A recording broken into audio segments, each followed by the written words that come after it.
Hello. Welcome back to another Marvel Champions live stream. I hope everyone is doing fantastic and had a wonderful weekend.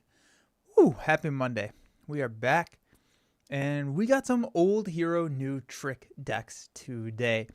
I was thinking that we may play a Hulkling build or something, but I don't know. I went swimming this morning and it kicked my butt, so I am tired. So I think we're gonna build, or we have 3 old hero new trick decks built. We have a Colossus, which we are starting out with, Cyclops, and a Wasp. So that's what I think is on the docket today. We're gonna make Iceman an S tier character. Iceman. What makes Iceman an S tier character? What's up? Good morning. I love Iceman.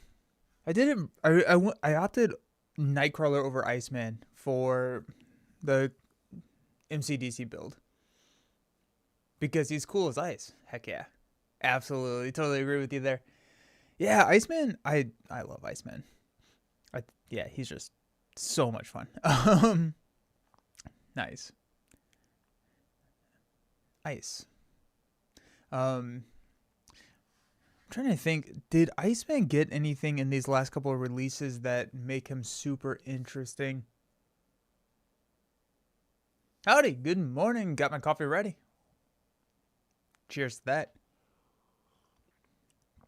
Got my coffee. Dude, it was wild. I went to the grocery store. I got 3 things of coffee, just like coffee beans, and 2 bottles of shampoo. Now they were the bigger bottles of shampoo just because I don't know. But so 3 coffee, 2 things of shampoo, that's all I got. It was $77. Like, I don't know if I can afford to be clean anymore. Jeez. What's up, Epic? How you doing? What makes him consistent is making your deck matches traits. Yeah, he has a lot of really cool ice traits in there. Marius just started Marvel Champions 3 weeks ago. Welcome to the hobby. Oh my gosh, she's the first hero you bought after the first game. Which one, Iceman was? Marius? Welcome to the game, by the way. That's so exciting. Love your positivism. I think you're one of the few that like Ice. What? Iceman is so cool. Nah, I like control builds. I like to be able to manipulate, and the fact that he can do that outside of status conditions, I think is a really unique take on the control archetype in Marvel Champions. And I really like the support build / debuff build. Those Venn diagrams overlap a lot in my mind, and I think Iceman is one of the better ones in the game. Can't find Cyclops anywhere. I missed him. Storm, the Phoenix before they went out of print. Yeah. I hope that we get news here soon. My guess is that we're going to hear something on Thursday about Hercules, and then maybe a teaser before the in-flight report on the 22nd of November that's going to be talking about probably Core Set 2.0, which will be exciting. So we'll see how that plays out. The more that I think about it, I sat over the weekend thinking about Core Set 2.0. I think I'm on board. I think that there's a lot of stuff in the past that is really, really challenging to get. And if they make it such that they are in Arkham, where it doesn't... well, they did say that it was going to invalidate the old stuff with rotation. I think if they don't worry about rotation, I'm game. I think if they walk back what they were saying about rotation, they published 2.0. They say this is going to introduce. I saw someone in my comments earlier talking about standard 4 in 2.0, expert 3 in 2.0. Get those in there, and then like this is what we are balancing around going forward. You can still use all your old stuff, but this is what is going to be supported going forward. That's how I would like to see it addressed, I think. And I feel like that would feel a lot better to the community, especially if they are reprinting some of the old heroes, reprinting and revisiting, revising like a Captain America, Doctor Strange, like the big names. I think that's how I would like it. I think they're going to do a phase 2. Yeah, that's kind of, that is kind of how I'm feeling too. First hero I got after the core, Doctor Strange. Perfectly timed my entry into the game. My wallet says otherwise. So yeah, we'll see. We'll see how it goes, where it ends up. But the more that I think about it, the more I'm optimistic about it, because I do think that the design team has a much better understanding of what the game is now versus when they were designing it in 2018. And with that, if you have almost a soft reset and you design going forward without worrying about too many things in the past, or different villains or different heroes, and you just say like, we are balancing around this. I think the idea of a rotation saying you can't play with these cards is a little silly in a cooperative game. I could see it for the PvP mode if they ever ran like a competitive organized play PvP, but if they're running just like a cooperative, you can use whatever card you want, but this is kind of what we're balancing around going forward. Bonesaw villain, that'd be sick. Bonesaw is ready. As long as every hero is rich like Civil War, I'm fine with it. Not struggling for resources, that's fair. When I think about aspect cards I wasn't able to get, I try to remind myself that new packs will always present exciting new tools for us to use. 100%. 100% agree there, yeah. Community has been kind of remaking old aspect cards as promos for the print and play, and FFG seemed okay with it. Maybe the best option. Yeah, with MCDC, they reprinted a lot of alt art custom cards that are harder to get. Like I know they did Night Nurse, which I think we just got a reprint in Tiger actually. But a couple of the harder to find cards. It's a bummer for completionist. I 1000% agree with that, but I think it'll be positive for the long-term health of the game. Yes. Yeah, I think that is where I'm landing with it as well. It does stink, but I think that is going to be better in the long run going forward. Then it'll be something. Iron Fist reprint Iron Fist hero would be dope. That'd be sick. I don't know anything about the lore behind Iron Fist, but he's Defender, right? Yeah, he is. Did they give us an Iron Fist in the MCDC stuff? They did. There is an Iron Fist reprint in the MCDC stuff, which is pretty cool. Had to speed run through 5 stages of grief after seeing all those X-Men products out of print. That's what's surprising to me, though. Because I think I've always been under the assumption that the X-Men products were a limited print in terms of the licensing agreements. And then they could print those products indefinitely. But if we are launching a 2.0, and maybe they have more of that license that... I mean, like, I don't have any insider knowledge, but if they have more of that license to print some of that stuff so that they can redo, but I mean, like, X-Men feels so recent. So redoing some of the X-Men stuff is interesting. Maybe they are just going to reprint it along with the reprint of 2.0. Been stuck since then. Basically, I've played one game every day for at least 3 months. Let's go. It's such a good game. It's so easy to table too. Bring on the Punisher. We need an Iron Fist. Iron Fist being made in legacy design would be like he had G counters similar to Iron Fist that he used for his cards. Yeah, that'd be cool. Or similar to War Machine. Yeah, I feel like they've found so many new and interesting designs over the last couple like years since some of the original heroes have been printed that like I would like to see, like a Hawkeye with new mechanics and see how they design them there. I think that'd be interesting. But yeah. Speaking of new tricks though, let's hop down to the table and let's play a game. So I've got where do I want to put this coffee cup? Let's go right there. I've got a Colossus deck set up. So old hero, new tricks. Sometimes I like to build some of our older friends with some of the newer stuff. It has been a little bit sadder to do, knowing that a lot of these cards are out of print, but here we are. Iron Did I say Iron Fist? I mean Colossus. I don't know. I'm out of it, y'all. I'm out of it. Iron. Jeez. Okay. Colossus likes tough status cards. He can get multiple tough status cards. He can hold 2 of them when he's on his hero side. And we got a new card printed in the Hulkling precon called Hidden Base that says after you change to alter ego form, you can exhaust a counter and give your identity a tough status card. So what this allows us to do is not need to maintain 1 tough status card when we flip down. A lot of the meta that I've been playing with Colossus, has been hold 2, knock 1 of those toughs off, flip down with 1 tough, because you can only have 1 tough when you're in alter ego, flip back up for that second tough status card, because he uses these toughs like a resource, using his titanium muscles. It's a resource generator. And then he has other cards that interact with them like that.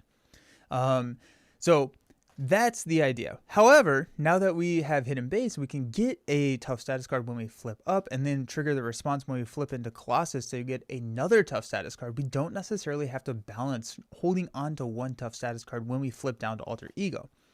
So that's kind of the idea behind the deck. What's up, Trapit? How's it going? That is a little bit of it. The other thing is we never did a ready for a fight build with Colossus on this channel. I know that it has been done. It's a very effective deck, and so I wanted to run it as well. 3 times ready for a fight? Absolutely, Matt. Absolutely. So let's walk through the deck. We got a Hidden Base. We got 3 copies of Hidden for a Fight.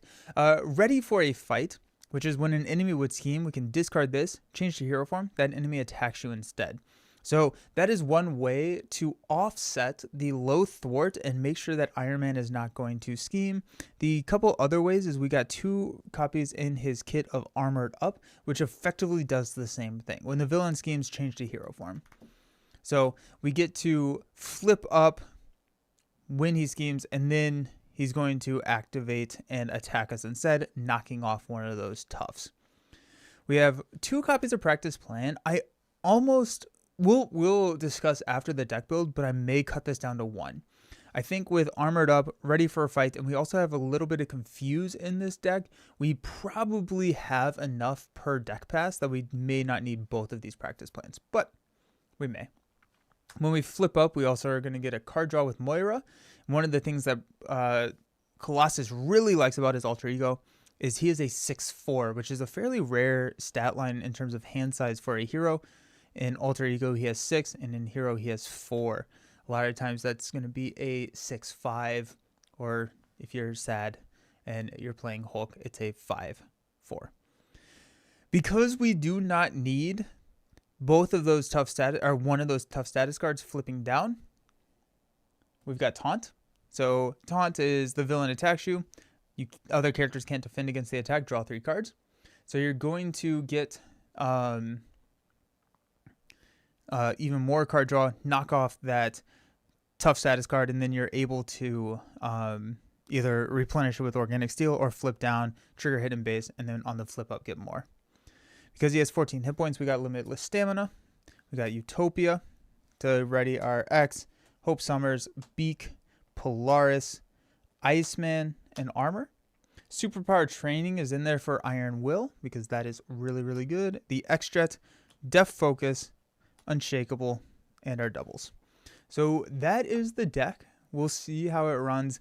I think the main thing that I'm going to be evaluating as we are playing through is to see if we need both of these practice plans, because with 3, 5, as well as the Confused with X, we have like 6 flip ups, or like protection against the schemes in per deck pass, and that feels pretty decent. You had a day off? Sick. Nice. I should check out All Time Wrestling. It's a great card game hybrid trying to build a community so it doesn't go away. That's fun. Is it like a TCG, CCG? What is it? Ready for a Fight, She-Hulk and Nightcrawler. That's cool. Yeah. She-Hulk is so much fun. Deck is so broken. Sick. I've only got Ready for a Fight, but not Practice Plan. How much of a boost is it for decks that revolve around Ready for a Fight? I like it a lot.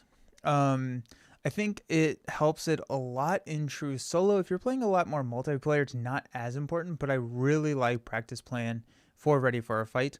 But I also really like practice plan for cards not like Ready for a Fight. Like Draw Their Fire and Falcon, the entire Black Widow kit. There's a lot of cards that practice plan really synergizes with.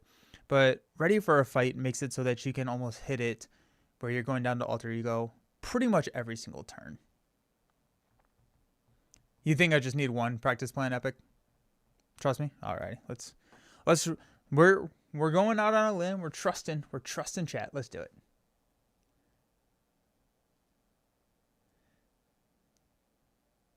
Practice plan does help a lot. I have a War Machine deck with Ready for a Fight. I love War Machine Ready for a Fight. Yes, he has all 3 of your copies. Nice. Now, yeah, War Machine Ready for a Fight with the upgraded chassis. Beautiful. So dice card game with some deck building. It has a solo campaign and a bunch of match modes. Interesting. And is it like wrestling themed? With 2x armored up, 1 practice plan is enough. Sounds like a plan. I built up an Iron Man deck. I put in there Paladin, Cape Killer, and Maria Hill. So some bigger minions. Figured we'd do that. Seemed kind of fun. Also, I don't feel like I've played a ton of Iron Man on stream. I played a decent bit of Iron Man at the con. I think we played against Iron Man like 2 or 3 times in our PvP, and then I think one other time just kind of hanging around. It had 1 protective training, as it does go a long way. Protective training for... Is that the +3 hit points for a X-Men ally? Am I thinking of a different card?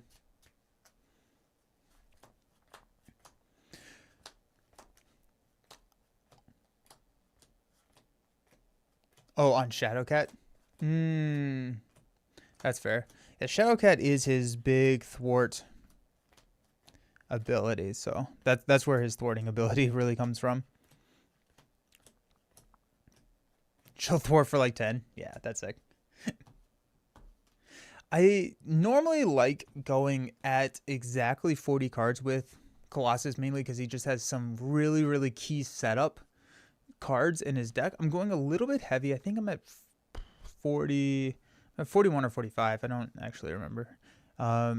But the reason behind that is that since we're flipping down so frequently, I'm hoping that 6-hand size kind of offsets the need for the 40. It's a wrestling themed. The team can't afford promotion licenses, but they have signed several free agent. Oh, that's cool. That's fun. I don't even have a main scheme, so here we are. So let's grab some random main schemes. The registration. There's a 2. Now let's dig a little deeper. There's a 2. There's a 1. So Iron Man gets +1 scheme for every tech attachment he has on him to a maximum of +3 scheme. He starts at a 1/2, and then he starts with 16 hit points. Yeah, 16.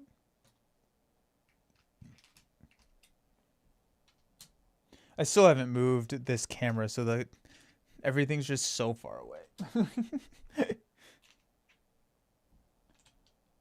As they set up, the enemy team is going to search the encounter deck for an Iron Man attachment and reveal it. Now, the Iron Man attachment,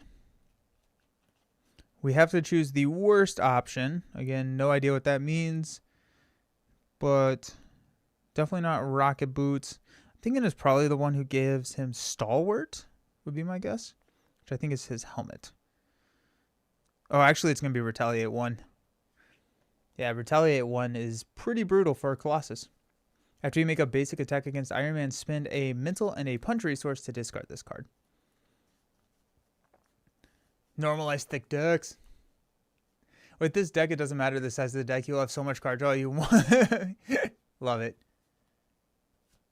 Your LGS finally will have Civil War at the end of the month. Nice. That's awesome. I like to have the option in the deck that I can boost ability in. I like to leave the option in the deck that can... Oh, yeah. The ones where it's like reveal on a boost. I gotcha. Iron Man with a Sentinel mod set. Oh, that'd be fun. All the mechs. The enemy turn searches the encounter deck for 1 minion and deals 1 to each player on your team as a face-down encounter card. So we're going to go back into the deck. I think it's going to be Paladin. Actually, maybe Maria. Yeah, it's going to be Maria. Maria is a 2/2/4 Retaliate 2. When revealed, the enemy team searches the encounter deck and discard pile for a copy of Life Model Decoy and attaches it to Maria Hill. That's going to just eat Colossus's Tufts, which is tough. Well, we got 6 cards. We got Shadowcat starting us out. Beautiful. Ready for a Fight. Excellent. A Ready for a Fight. A Steel Fist. Strength. Nice. And a Organic Steel. I'm going to mulligan the Steel Fist. And that's going to give me a Limitless Stamina. Nice. As a setup, we're going to get to search our deck for a copy of Organic Steel and add it to our hand. Then after you change this form as the Aspiring Artist, we can shuffle a Colossus card from our discard pile back into our deck. Maria Hill is mean. You cannot wait to get Civil War so you can beat up Cap. His stance in Secret Wars is really grounded. Grounded your gears. Nice. Alrighty. We're going to start out with a Strength to play Organic Steel. See if we have enough tough status cards. Got 2 toughs. When a tough status card is discarded from Colossus, we can exhaust this card and remove 1 steel counter from it to give him a tough status card.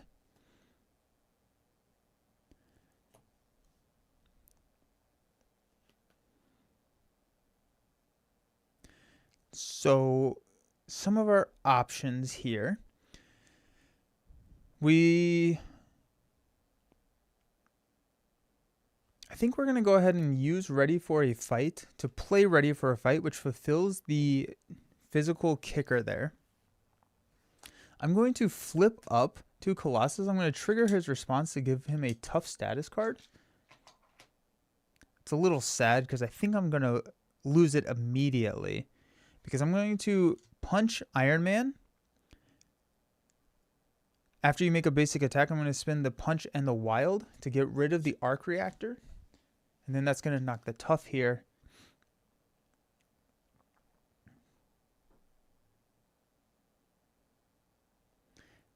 I think I'm going to leave. I'm not going to trigger this. I think I'm just going to take the hit from Iron Man. It's not a big hit.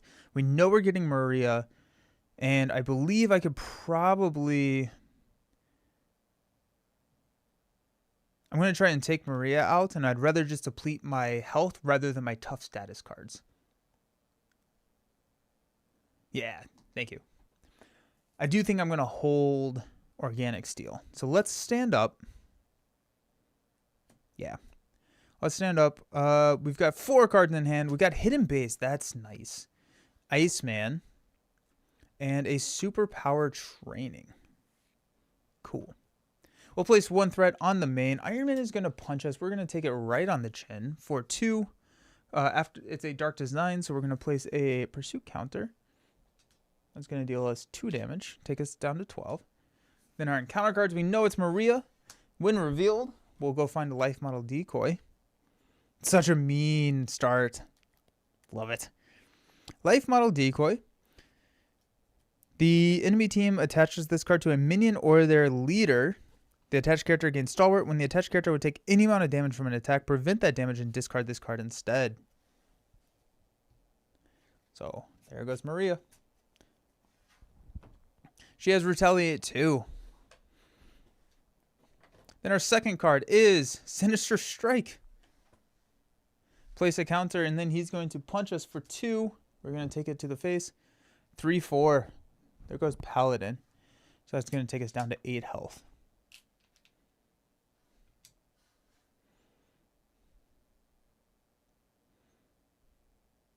Okay.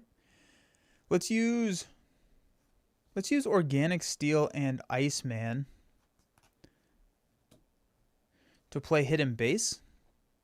It's going to come in with 3 stronghold counters. We're going to go ahead and punch Maria Hill to knock off the life model decoy. We'll take a Retaliate 2 down to 6 health. I think we're holding Superpower Training. Does Retaliate stack? Yes, it does. It's very, very scary when it's on the enemy, but very fun when it's on the hero. I'm going to flip down to Alter Ego. We're going to trigger Hidden Base. Hesitated because I didn't know if it was an exhaust to give ourselves a tough status card. Now when we flip up, we're going to get a second tough. And we're going to trigger our Aspiring Artist to shuffle back in our Organic Steel.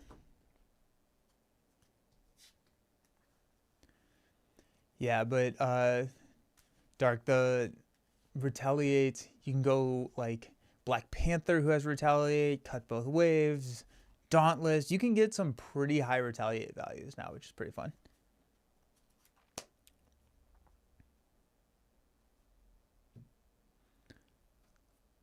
I'm going to hold Superpower Training, and we're going to stand up.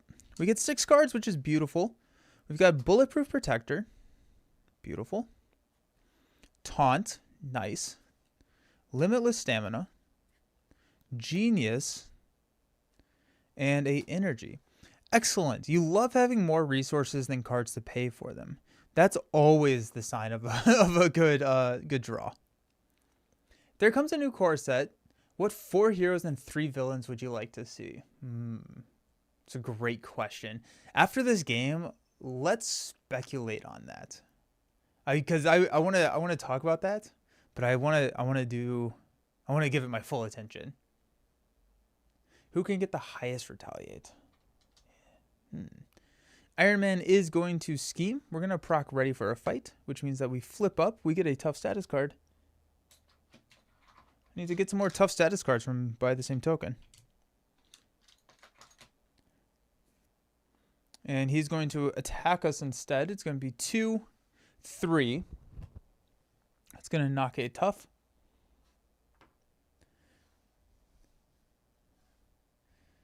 Then we will trigger Organic Steel to put a tough back. Maria's going to hit us for 2. We'll knock the tough. Then our encounter card is Life Model Decoy.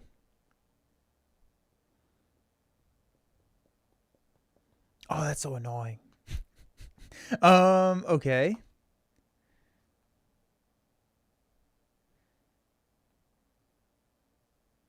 I'm going to throw it on Iron Man.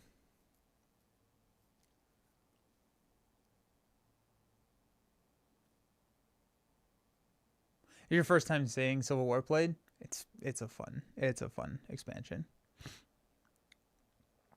Alrighty. Let's start out by playing Bulletproof Protector. We'll discard a tough status card and then give us a second tough status card. Then we're going to use a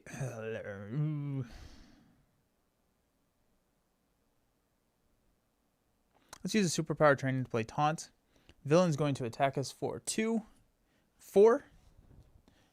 We're going to knock the tough and we'll draw 3 cards. We got Moira. 1, 2, 3. Nice. Okay. We'll go Genius for a Utopia. We'll go Energy for a Moira.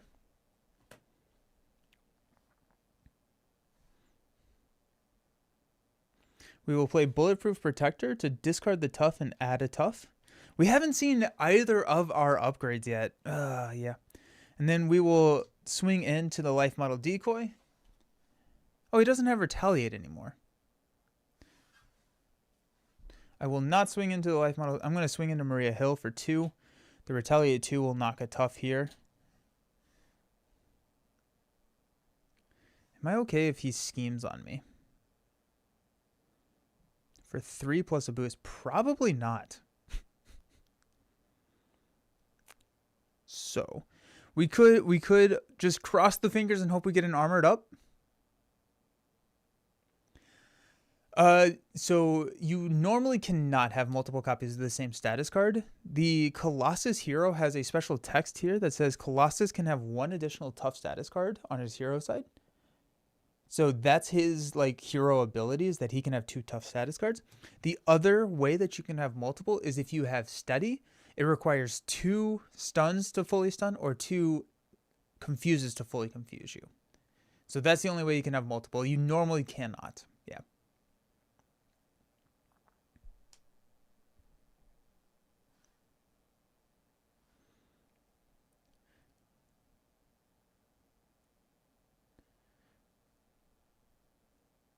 I think instead of attacking Maria, I'm going to thwart one here and then keep the tough there.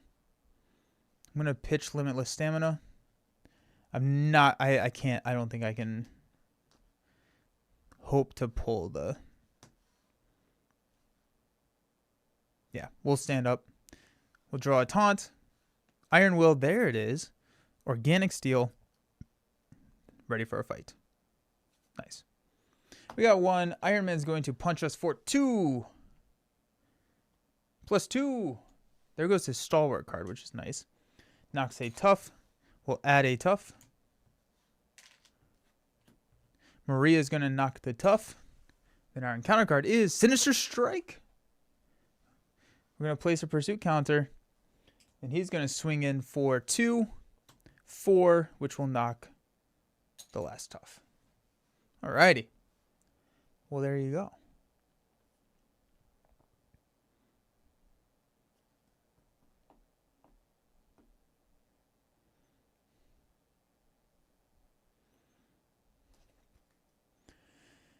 How do we want to do this?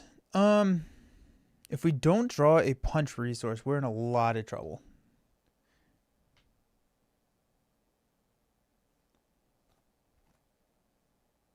I think we just kind of eat the turn. We play it safe. We go ready for a fight. We flip down.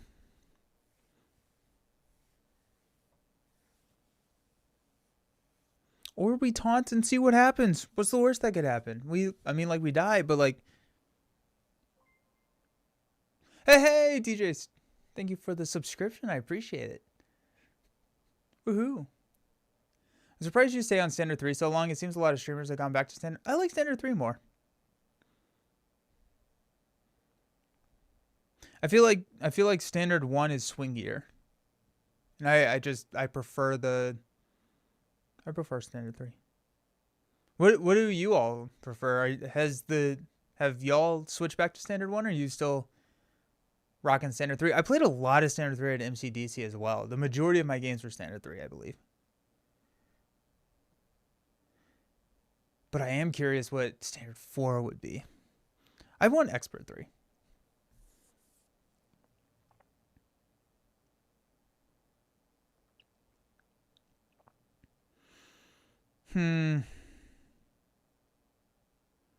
I think we taunt here.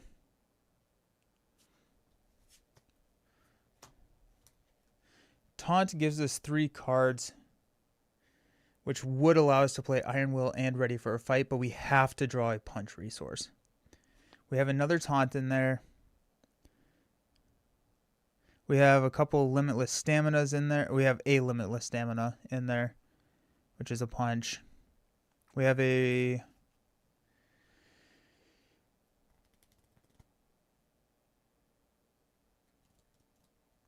I love that you play Standard 3 with the newer heroes. Yeah, you get to see your nemesis more frequently.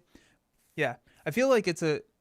Like, Standard 1 has higher... more complexity when it comes to, like, swinginess. But I feel like Standard 3, on average, the games are harder when you're seeing your nemesis. Standard 2 makes the games longer for no reason. Expert 2. Expert 2 is tough.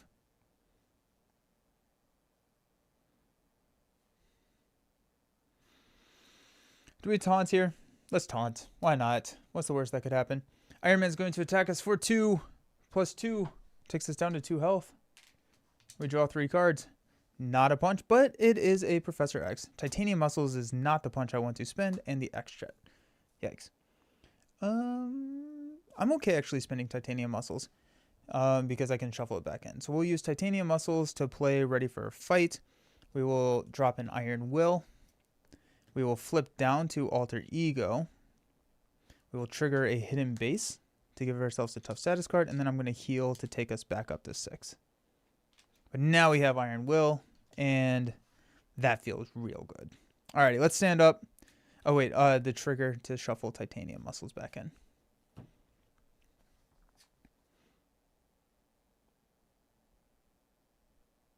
Titanium Muscles or Organic Steel? Let's go Titanium Muscles. Expert 3 better not add any of those RNG icons.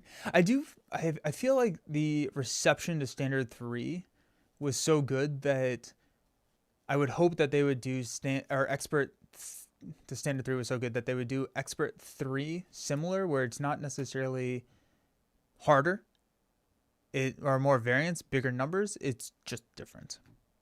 6 cards. We got a Beak. We've got a Armor Up. Beautiful, actually. We'll Armor Up. Not Ready for a Fight. Titanium Muscles. There's 3. 4 is Taunt. 5 is Made of Rage. And a 6 is a Made of Rage. We will add a threat to the main. Iron Man is going to attack, but I'm going to Armor Up instead. So when the villain would activate, change to hero form. I'm going to trigger my response to get a tough status card. And I'm also going to trigger Moira to draw into a Steel Fist. Iron Man is now going to attack us for 2 plus a boost, which is +2, which will knock a tough status, and then Iron Will trigger to draw us a practice plan. Maria Hill is going to attack us. I'm actually going to defend this, so I don't take any damage. I want to keep my tough status card, mainly because I have a taunt here. And I can ready with a Beak. Our encounter card is Repulsor Blast. Discard the top 4 cards of your deck for each printed lightning and wild resource. Deal 1 damage to your hero. Oh no. Lightning. Lightning. Punch. Punch. That knocks the second tough, and we'll draw into a Unshakable. Beautiful. Muscle so you can pay for his cards.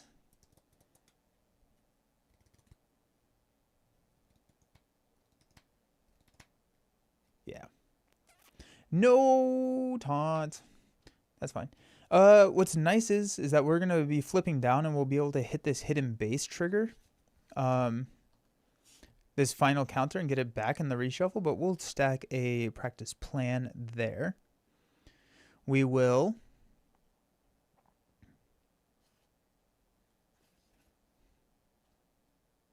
we'll go 2 copies of Made of Rage to play a Beak, which will trigger Utopia to ready, and then Beak will remove 1 threat there.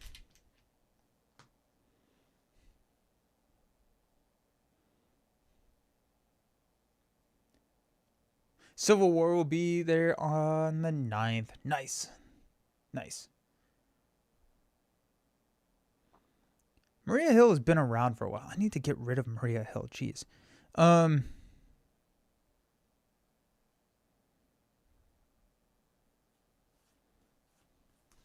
many cards? We have 4 cards left, so we could taunt if we wanted to. What would taunt give us?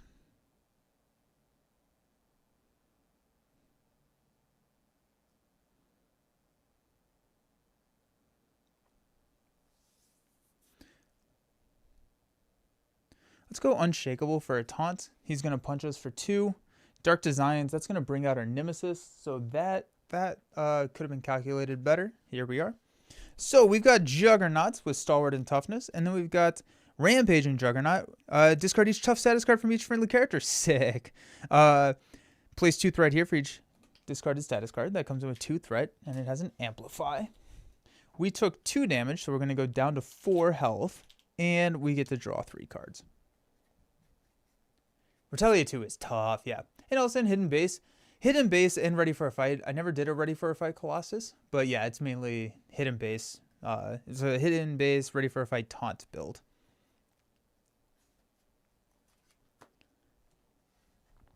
Okay. 3 cards. We got Steel Fist, Armor, and a Hope Summers. No, I'm not going to dump the entire hand for Hope.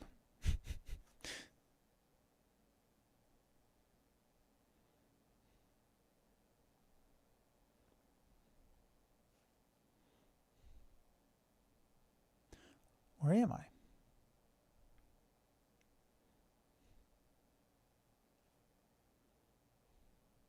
What would be the superpower card that I could add to my hand? I don't think it'd be anything too exciting. Yeah. I don't think that's worth it.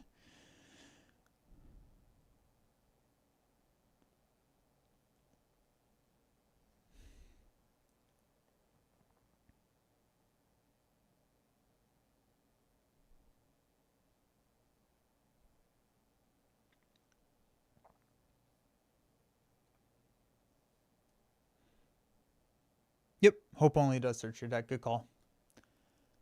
These are Dragon Shields. Yeah, I use the Dragon Shield clear matte sleeves for pretty much everything. Except for hero cards, I use the... what are they actually? Paladin Percival sleeves, I think? It's like a board and dice sleeve that they do Kickstarters for every once in a while. I really like them. It is time to drink. Good call. We flipped down here. I know that. But I think we forego Titanium Muscles one more time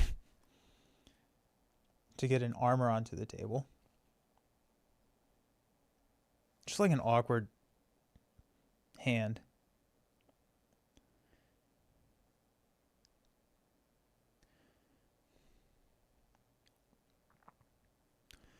We'll go Steel Fist for an armor. She gets tough. I'm going to have Beak and... Actually, no, because we have +1 thwart, I'm just going to take out the Rampaging Juggernaut. It probably doesn't matter just because we have a lot of tough status cards, but why risk it? And then we've got Beak. I'm going to have Beak throw 1 damage into Maria, which is going to knock him out, but it does get him into the reshuffle because we have 1 card left, which is nice. And then once I play the Titanium Muscles, I'll be able to take out Maria with my 3 attack and forego... he is tough. Yeah, good call. And then forego the Retaliate. I'm going to flip down. We're going to hit him base here. Put that in the reshuffle. Get a tough status card. And hold Titanium Muscles and shuffle in, I think, an Organic Steel. We could go Made of Rage, I guess. We could go Armor Up. That's kind of interesting. Which would save the Ready for a Fight. No, I think it needs to be Organic Steel. We go Organic Steel here. We're going to lose tough status card here. We can defend here. Armor can block there. And so we'll have a tough status card. And so the Organic Steel can start to work. Okay, yeah. I like that. Started with 4 different brands of sleeves because MTG extras and now I'm regretting it. Which brands? Let's stand up. Got Titanium Muscles. The Studio, Organic Steel, Encounter card.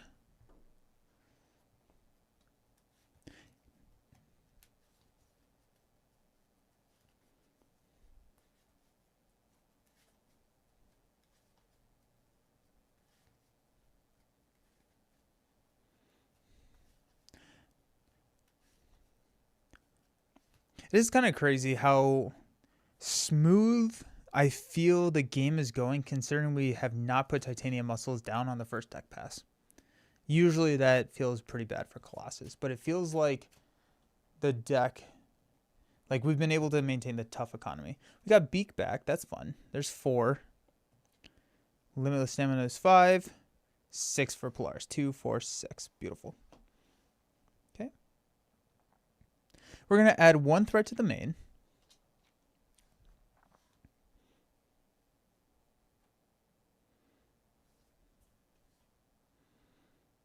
So here's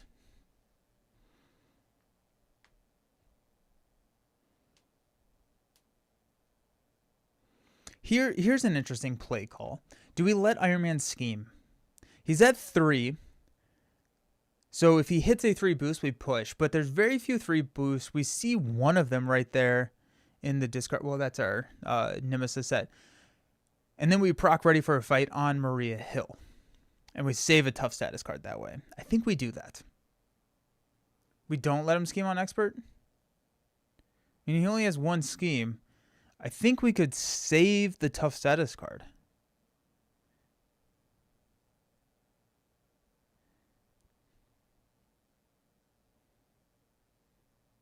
Ready for a fight also. Yeah, ready for a fight's really good.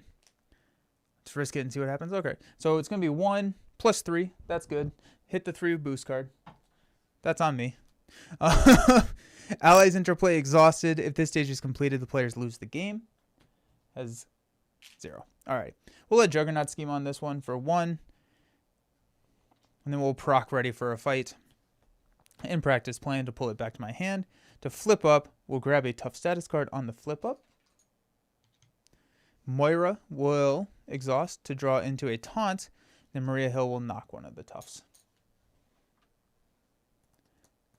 The next encounter card is always advance, even when it's not. It's true. We got 2 encounter cards. The first one is the Power Gauntlets. He's going to gain ranged. And then we've got Executive Order. Place 2 threat on each scheme. If Maria Hill's in play, this card gains Surge. All right, we have to take Maria Hill out. I can't let her sit around anymore. We've got a Arrest Order. When defeated, the defeating player deals the topmost shield minion in the encounter discard pile to themselves as a face down encounter card. It comes in with 4 threat. Alrighty. Well, that's fun. I like that. Cool.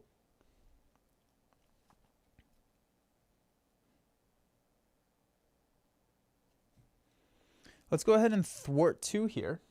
Take this down to 2.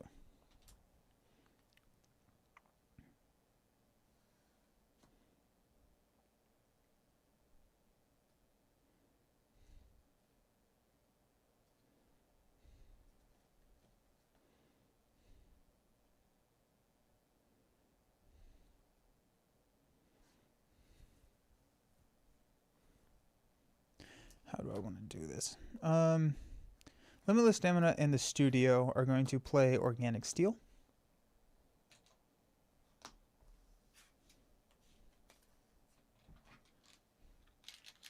I don't know why I keep putting my tough status cards away. I just need to pull them all out.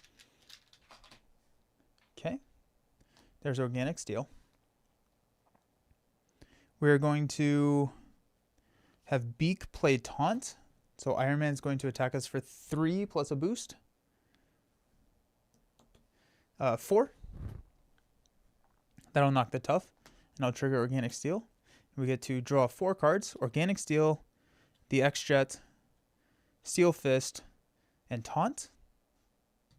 Nice. We're going to go Steel Fist and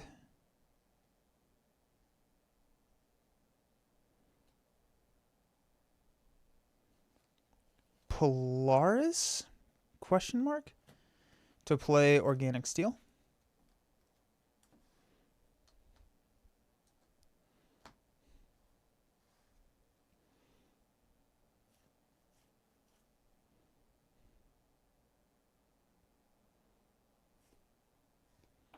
Then we will taunt.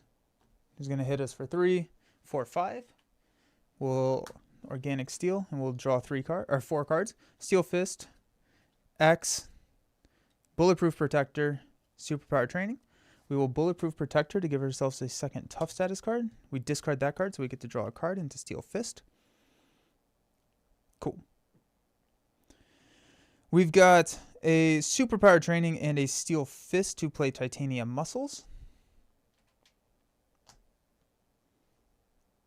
We've got a Titanium Muscles and a Steel Fist to play Professor X, which will confuse Iron Man. And Utopia will ready Colossus. Iron Man will thwart down the Arrest Order. We get the topmost shield minion as a face down encounter card, which is, we don't have one. Beautiful. Paladin's a hero for hire. Nice. So there's that. Colossus will go ahead and punch Maria Hill for 3, which will take her out.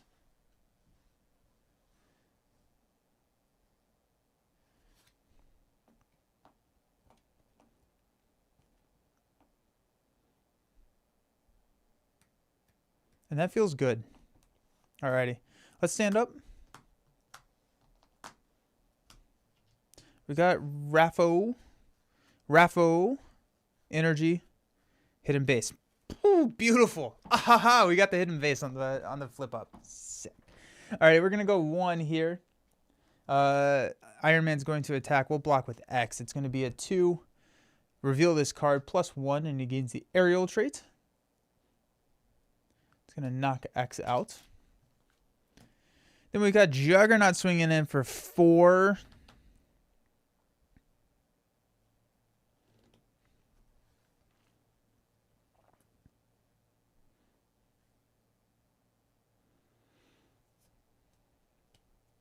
We'll take it on the tough.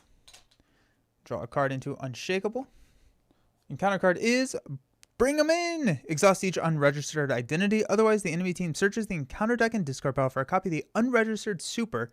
Deals it to you as a face-down encounter card. I think we just saw that come through. Yeah. So as an alter ego action, discard an identity-specific card from your hand to discard this card. Gross. Okay.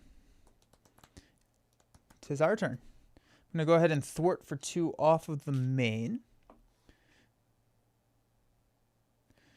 I'll go ahead and use a energy to play a Hidden Base, which is going to come in with 3 counters. I messed up the we're not going to trigger Hidden Base this round. And I noticed in their precons for the villains, they didn't do the best job with how they arranged them. In my opinion, they could have made them harder in a different order. Yeah, I agree. Go Raffo for a Raffo. We will Titanium Muscles for a Unshakable. And we will flip down. What do we want? We got Steel Fist. Bulletproof Protector is always a good one. Yeah, I think we'll go... yeah, we'll go Bulletproof Protector.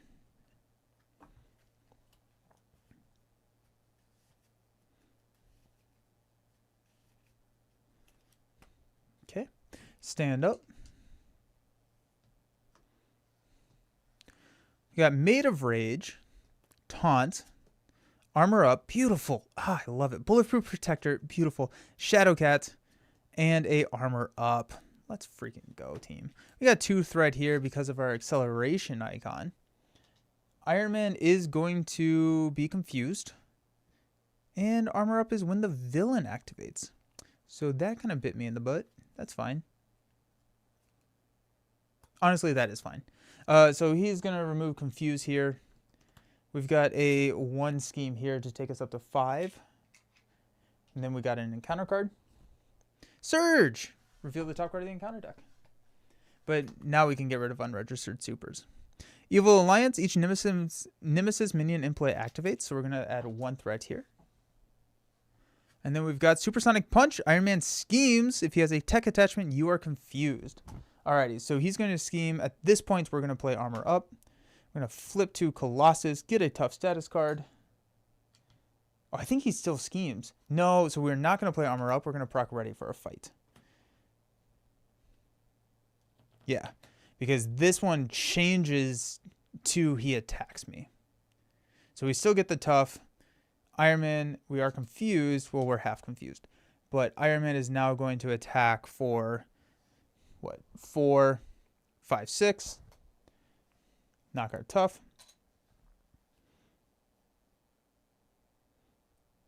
We're not going to trigger the Organic Steel. I don't think we need to, and we'll draw from Iron Will into a Death Focus. Alrighty.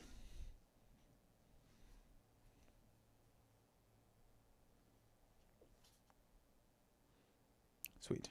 Let's go Bulletproof Protector, discard the tough, give ourselves a tough. So that's going to be 2. We get to draw a card. It's another Bulletproof Protector because that's sick. Let's go Titanium Muscles. And a Armor Up to play Shadowcat. Actually, first I'm going to thwart for 2 here. I'm going to take this down to 4. Then Shadowcat enters play and we can Utopia me. I'm going to go ahead and have Armor knock the Tough here. And then I'm going to attack with Colossus with a Maid of Rage to take out Juggernaut. Discarding this Tough status card. I'm going to trigger Organic Steel to give me the Tough back. Then I will get to draw a card, which is a Limitless Stamina.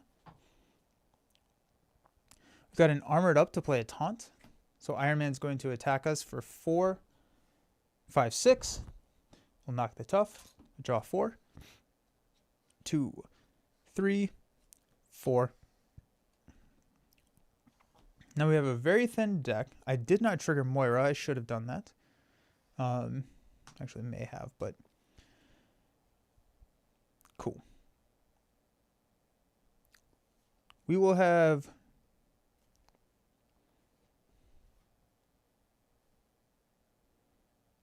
a Genius.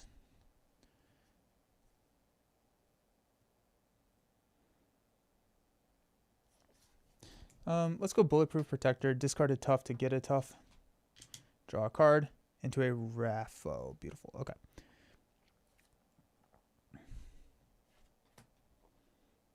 Got Shadowcat. Will knock off the Life Model Decoy.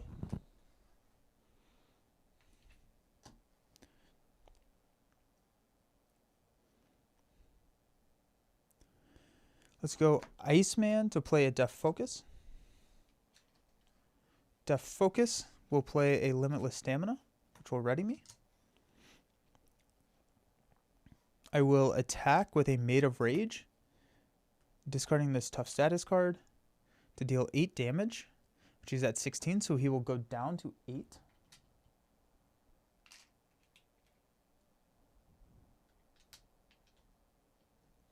Have you tried swapping hero cards? So you use like Black Panther with Thor? I have not. Have you tried that? Old hero, new trick with Angel? What would be the new trick? Curious. Draw a card into a Strength.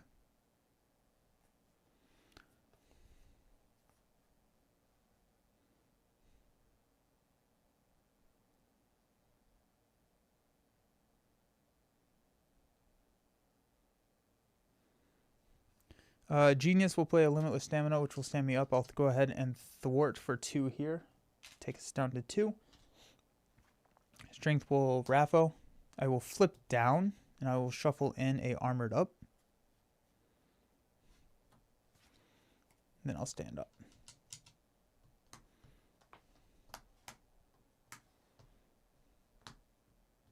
Got Armor Up. Hope Summers Encounter card.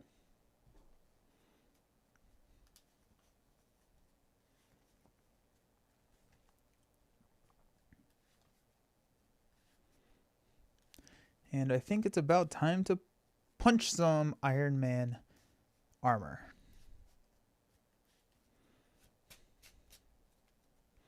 Okay. Strength. Taunt. Beautiful. Dude, Taunt is so good. Studio. And another Taunt. Let's freaking go. Alrighty, we got Tooth right here. Iron Man is going to scheme, but we are going to play Armor Up. We'll go ahead and flip into Colossus. Moira will trigger and we'll draw into a Genius. And then we will grab a Tough status card. He's going to attack us for 4 plus a boost. And we're going to chump block with armor here. 4, put a pursuit counter here.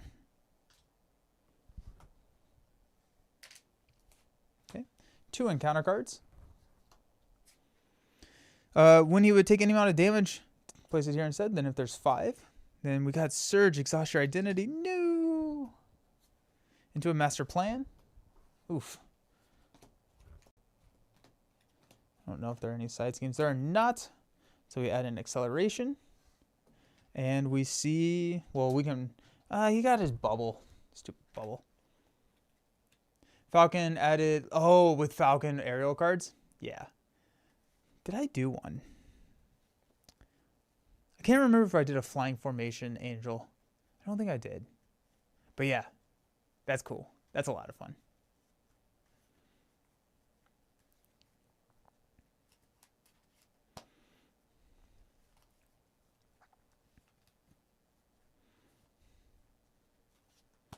Okay. Let's do it. Let's go Titanium Muscles and a Strength to play Hope Summers. I'm going to trigger Utopia to ready, and then I'm going to go search my deck for a superpower card, which is probably going to be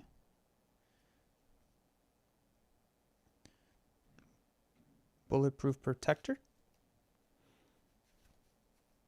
Because we have a silly amount of card draw coming here. I did a Flying Formation Age of Apocalypse campaign next to... Oh, Spectrum, yeah. That's cool. I feel like Spectrum... Yeah, Spectrum's cool. I used to be so down on Spectrum, but I think she's a lot more interesting than I used to think.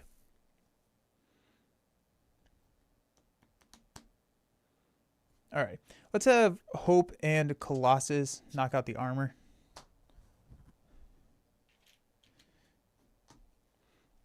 Let's have Studio play for a taunt. Iron Man's going to hit us for 4 plus a boost. It's going to be +3. Yikes. Which will knock a tough. We'll draw 4 cards. We got Energy, Made of Rage, Beak, and a Superpower Training. Nice. I'll go ahead and use a Energy to play Beak to remove 3 threat here. Forgot how stupid Beak is. We got a Bulletproof Protector to discard a tough and get a tough. We'll draw a card into an Iceman. Superpower Training will play a taunt. So he's going to attack us for 4 plus a boost, +2. It's going to knock our tough status, and we'll draw 4 cards. We got X, Organic Steel, Limitless Stamina, and a Ready for a Fight. Ready for a Fight will play... I'm sorry, Death Focus will play Limitless Stamina, which will stand me up. We've got a attack with a Made of Rage, which will push Iron Man to stage 4. Deal each player an encounter card. And he gains Steady. And he cannot take damage for the rest of the round.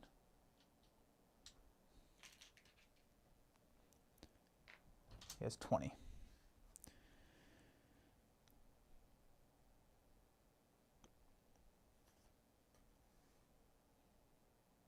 I discarded that tough for the Made of Rage, which will draw me into a practice plan.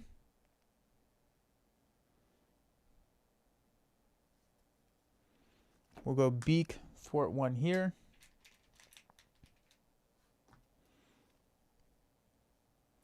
I've got a Genius for an Organic Steel. Yeah, I like this deck. This is really fun. Feels really good. We'll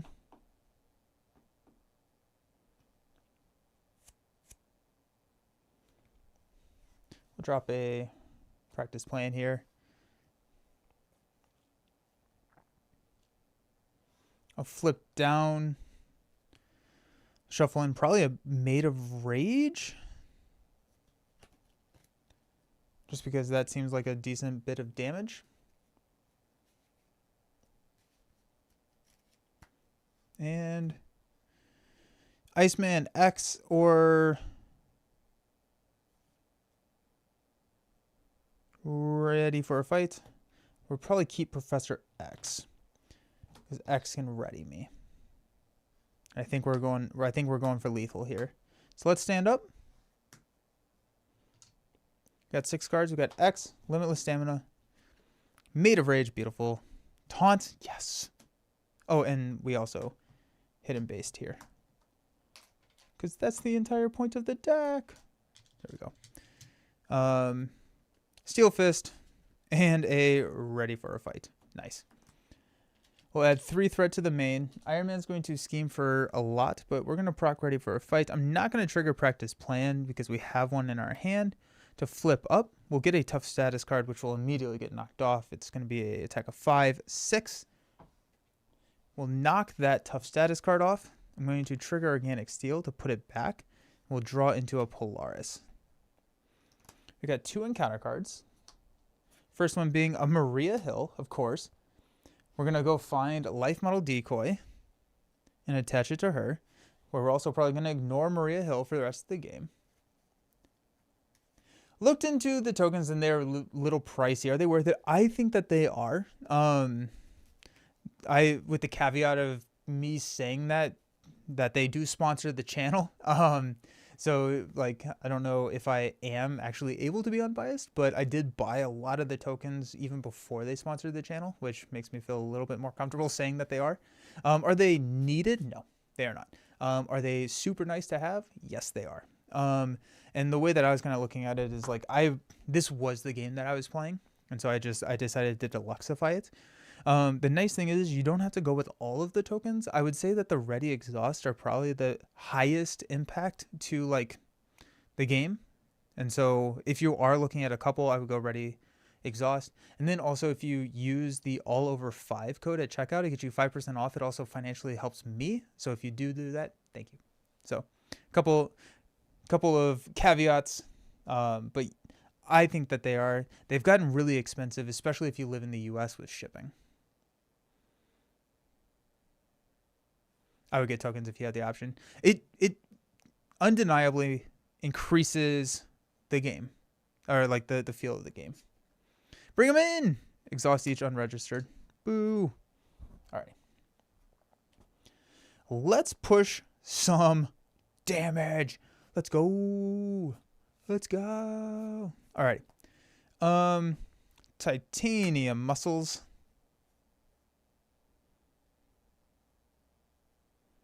And ready for a fight. We'll play Professor X. I'm going to trigger his response to Ready Me. X will go ahead and port 3 here.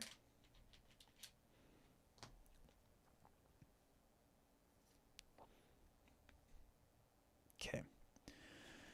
Let us... Did I not trigger Moira again? Come on, Nelson.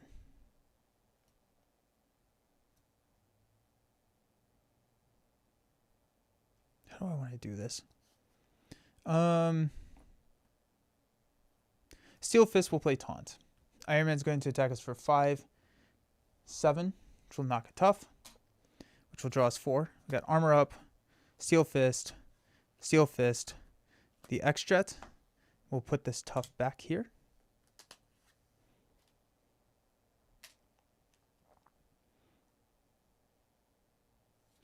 Okay, I'm going to go ahead and punch for 3, 4, 5, 6, 7, 8.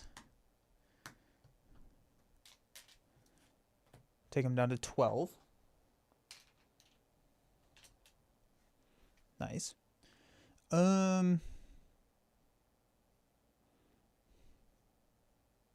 Got Def Focus and X-Jet to play Steel Fist. Deal 5 damage. Take him down to 7. I've got a Armor Up to play Limitless Stamina to Ready. I'll punch him to take him down to 4. And we've got a Steel Fist for 5 more. I really enjoyed that deck. That was a lot of fun. Like it was very strong, right? Like I don't feel like I ever had any issues. The only time where I was like, oh dang, we lost the main, that was completely on me. I was like, the worst that could happen was we draw 3 boosts, and then we draw 3 boosts, and then it was fine. So, I did not do this where allies interplay exhausted. I don't know if that would have mattered. I don't think it would have. Like just with everything going on, we had so much damage. That was a lot of fun. I'm glad that we tried that. I love Colossus. He's just a blast. My 2 cents. Ready Exhaust are great when playing in tight spaces, but their dials change your experience. The dials are super nice. The dials are really, really nice. Let me grab one.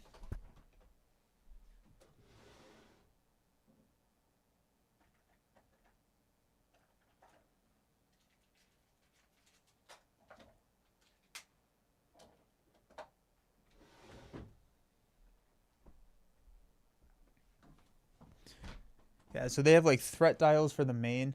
I like these. I play with these when I'm not streaming, but how I'm currently setting, I can't see it. So that's why I use the tokens. Um, I may switch to using the health dials here. Is this number easy for you all to see? Or is it worth using the dials over like the tokens here? It has like little threat dials. And then I brought some of these because these are fun. It's like the Arkham dial. This I think is one of the most beautiful products by far. And then like the Lord of the Rings threat dials are also super pretty. Like wood. Turn.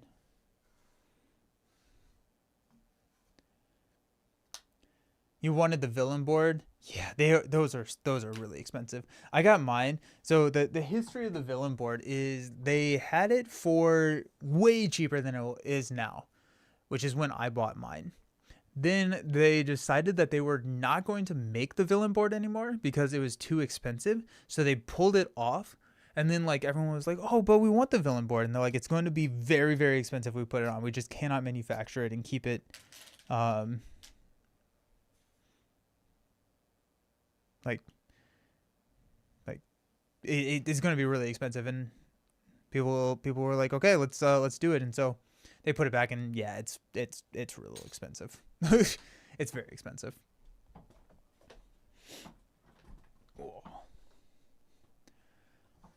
But yeah, that was Colossus. That was a lot of fun. We missed the allies entering play exhausted. I really don't think that would have made too big of a difference. Maybe there when we got the crisis, but I think I could have probably just thwarted that with Colossus and been fine. But yeah, we're gonna move on next to I think Cyclops. I want to run a Cyclops build. That's gonna be fun. But let's wildly speculate on a new core set for Marvel Champions for a little bit. So, what do you all think could show up in a new Marvel Champions core? I'm thinking we'll probably get 4 to 5 heroes. I guess what would you start with there? I think probably 5, just to kind of keep the same feel as the original core set where you had 5 heroes in the original core set.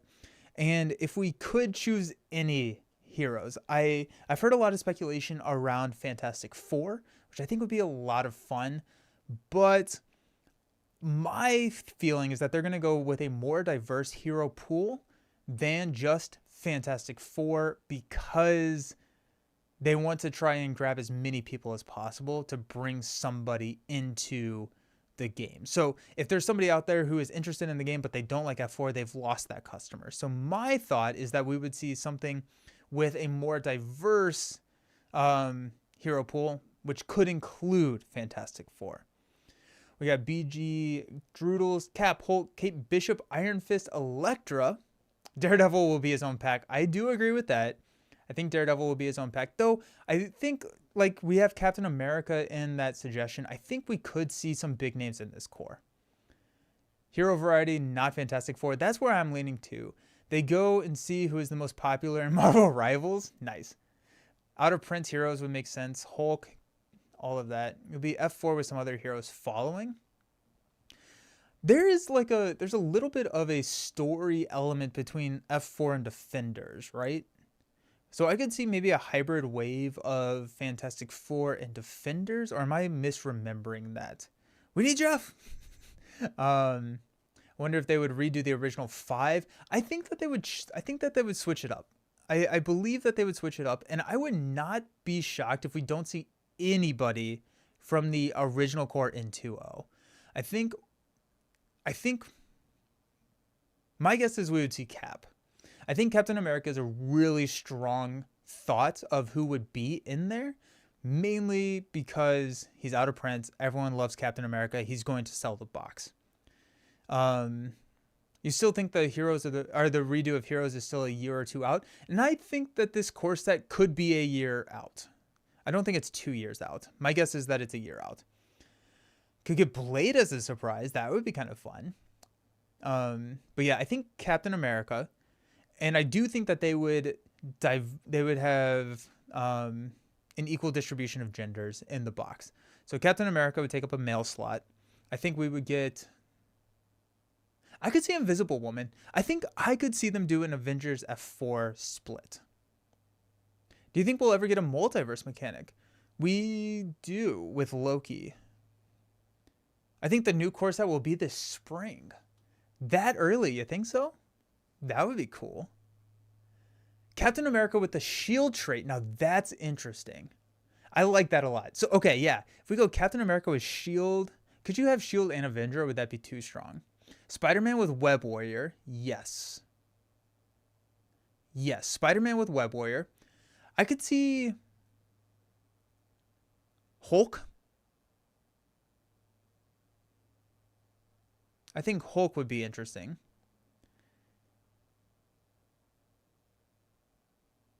Yeah, I feel like the more that I think about it, the more I think Hulk may be in that box.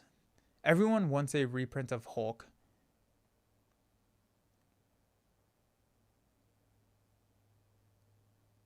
Yeah, they I think that they need to do a redo of Hulk. There's a lot of heroes that could use a revamp, but I think Hulk is absolutely one of those. So if they do Hulk in the box, and I do think that we will see some redos and some new in the box, just because that's how they did it with Arkham, and so that's the only thing I'm going off of. But that, I feel like that's a fairly safe assumption. So if they go Hulk, Captain America, and Spider-Man, those feel like too large of names. I feel like we would need small, like, that's a lot. So I think maybe Jane Foster. Well, that's a female, but those three male, those would sell their own hero pack, is basically what I'm trying to say. So I don't think that they would put all three of those in the box, but I could see some of them.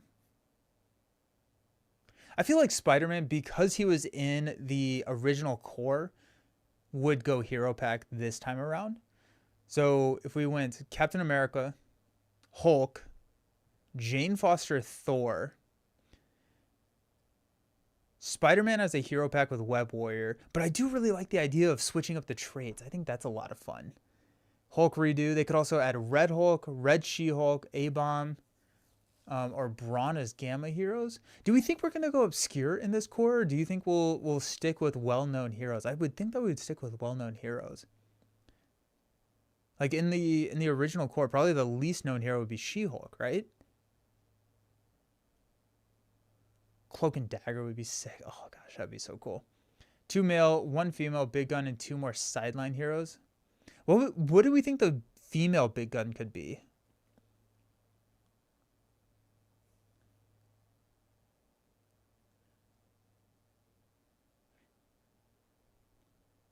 Three known, 2 lesser known. Emma Frost. Does anyone have any idea on if they are able to print X-Men heroes at this point? Because I was under the assumption that they couldn't. But with them letting like Mutant Genesis go out of print, it makes me feel like we are going to get more X-Men heroes. And if could you rainbow the traits? That would be interesting. So you don't have any of them that share traits. You go Captain America Shield, you go X-Men, Web Warrior, X Factor, and Avenger, or something like that. Love to see more X-Men. I guess it'd be easier to print now, yeah. Black Cat or Invisible Moon. I feel like F4, I think F4 could be this box though, or like part of it. They have the Emma license, but I don't know if they can put an X-Men license together with other heroes. It'd be great if Cap used a linked version of his shit. That'd be cool. Angela would be fun to get some Asgard support. We had Jessica Jones, Luke Cage, Daredevil. Yeah, I feel like there's a Defender box on the horizon as well. Mantis to make more Guardians. Yeah, at this point, now I'm getting excited. I think we could rainbow this thing. I think we could rainbow this thing in terms of traits. Go Guardian, Avenger, X-Men, Shield, and Web Warrior. And have those 5. It leaves out the mutants, because not 100% sure if we are able to print those. Ghost Rider would be really cool. But if you have those 5, Mantis was an Avenger before a Guardian. I associate her with Guardian. So my guess is that they would print her as Guardian, because I represent this population that doesn't know anything about heroes, and so I just go with like the MCU. Or they could open Defenders. I feel like if they're going to add a trait, they would add it.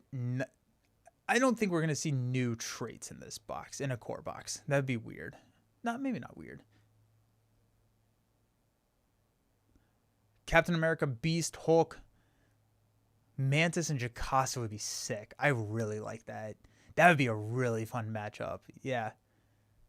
Focused on aspect provides more support. Staying focused on like one aspect out of the 4? Or what do you mean by that, Trap It? Mantis Ally. Yeah, Mantis Ally has the Guardian trait, so I could see them doing them. Mantis could be the first like effective healer. Oh, we don't have like any healers in Champions. Sorry, Trey. Oh, I gotcha. Yeah. We don't have any like effective healers in Champions, so it'd be really cool to see like a healer character in Mantis. I would love that. Traits are probably the biggest reason for redos. Yeah, I would agree with that. Okay, I like the idea of the rainbow. So, Shield, I could see Captain America. I feel like Captain America, Shield, build out some Shield stuff.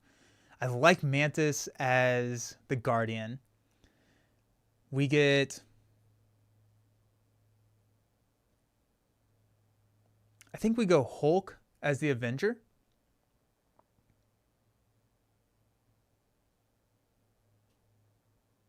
More Mystic. That would be crazy. That would be a lot of fun. Hulk as the Avenger. We go... No, I could see... Okay, Jane Foster as Avenger, Spider-Man as Web Warrior. I don't think you would get Hulk, Cap, and Spider-Man in one box. That would... I feel like they would leave money on the table at that point.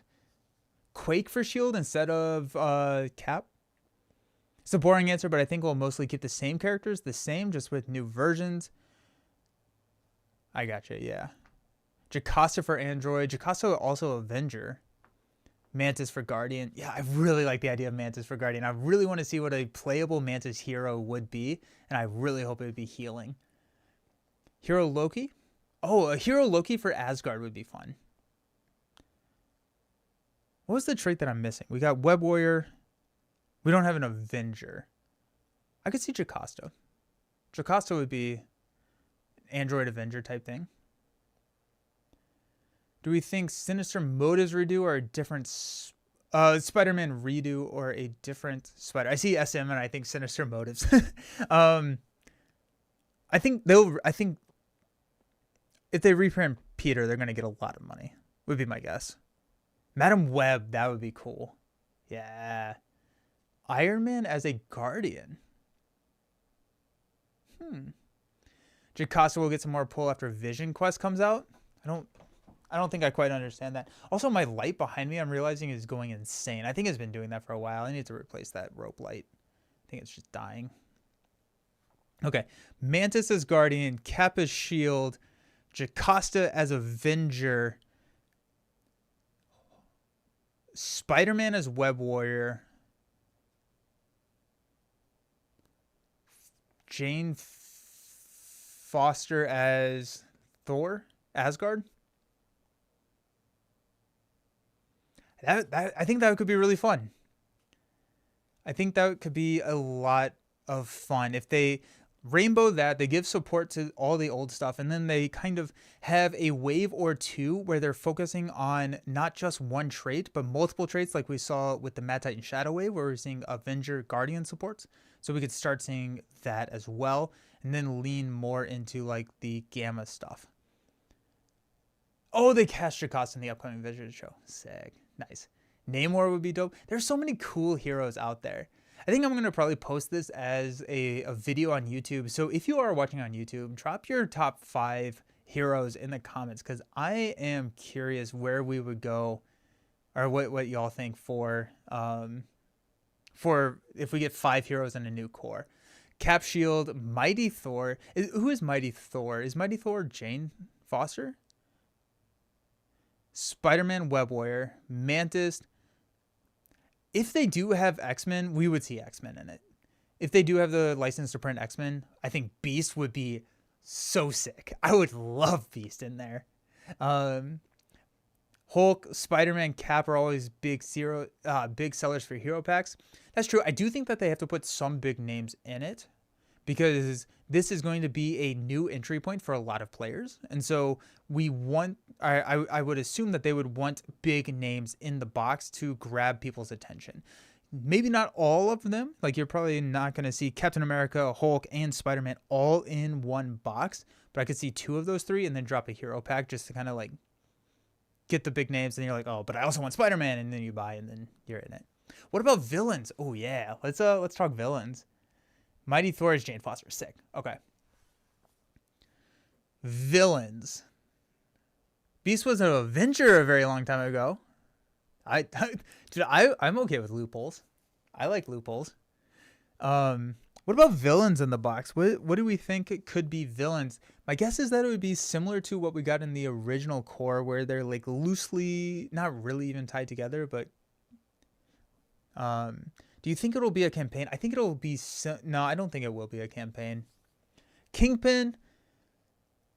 I agree with Droodles.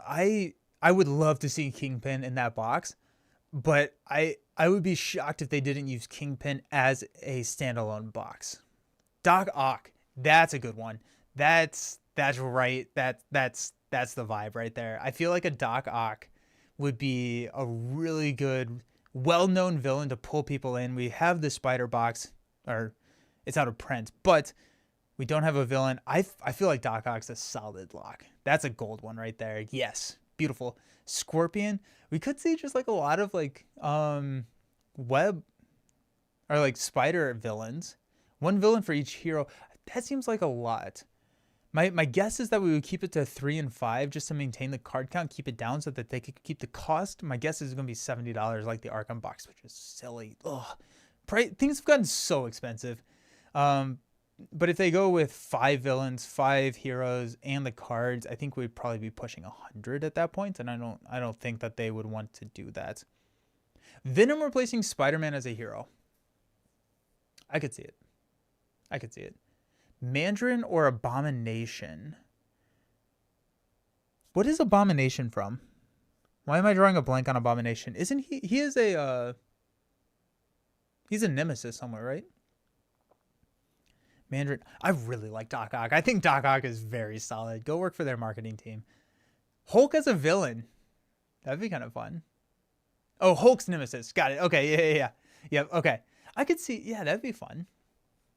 Carnage or Kroll. Hulk nemesis. Yeah. I gotcha. It took me a second. I've only had 1 coffee, so it's going to take me a while to catch up. Not Hulk. Abomination.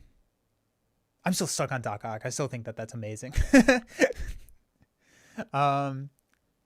Mandarin is the biggest enemy of Iron Man. Okay. I could see Mandarin.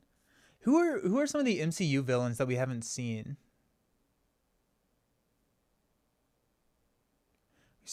We've seen the Thanos. We've seen Loki. What about like Whiplash? I mean, like, he's not super. Just going through the movies in my mind. Doc Ock, Malekath, Carnage. That'd be sick. Malekath, we haven't seen. I feel like that could be a good one to jump in, especially if we are getting like Mighty Thor or Jane in the box. I like how like at this point I'm just assuming that we're correct, and it's like this is the box, and so this is what they're going to be pairing them with. But if we are rainbowing, I could see them kind of rainbow the villains as well. What's the leader? I don't know. Killmonger. I could see that. Kingpin would be really solid.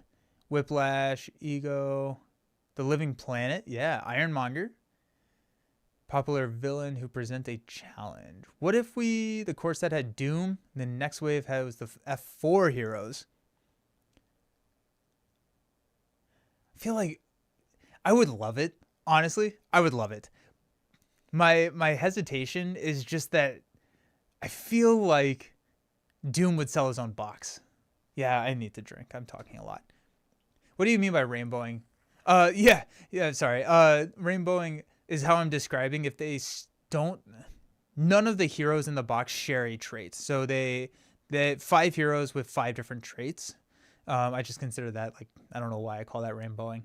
But if they did that, where if they rainbow the villains, or the heroes, where you get like a Web Warrior Guardian, Avenger, Shield, and X-Men or something else, then like you'd probably see a less cohesive villain group set as well. Killmonger would be cool.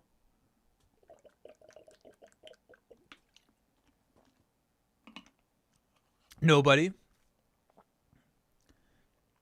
would be. I think. Yeah. I think I feel like F4 is coming.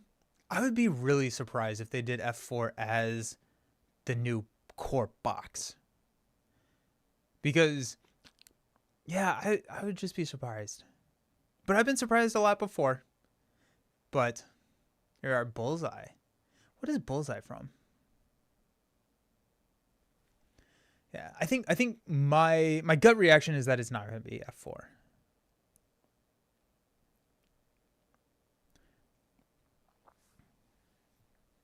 The hand. Bullseye would be in the defender's box. Bullseye is okay. Daredevil villain. Perfect core. 5 heroes, F4, and Surfer. It would make a lot of. I could see it. I could see it.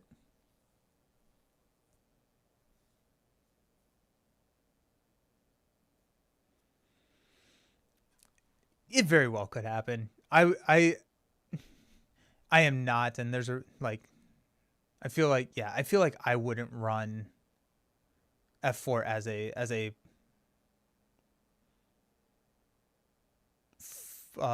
the new core. I would run it as its own box. F4 doesn't have the recognition of Spidey, Cap. That's kind of where I'm leaning, yeah. I could see people being upset about not having all of them. So a deluxe expansion is similar to, is that what they called Civil War? They just called it a custom scenario expansion, so maybe not the same.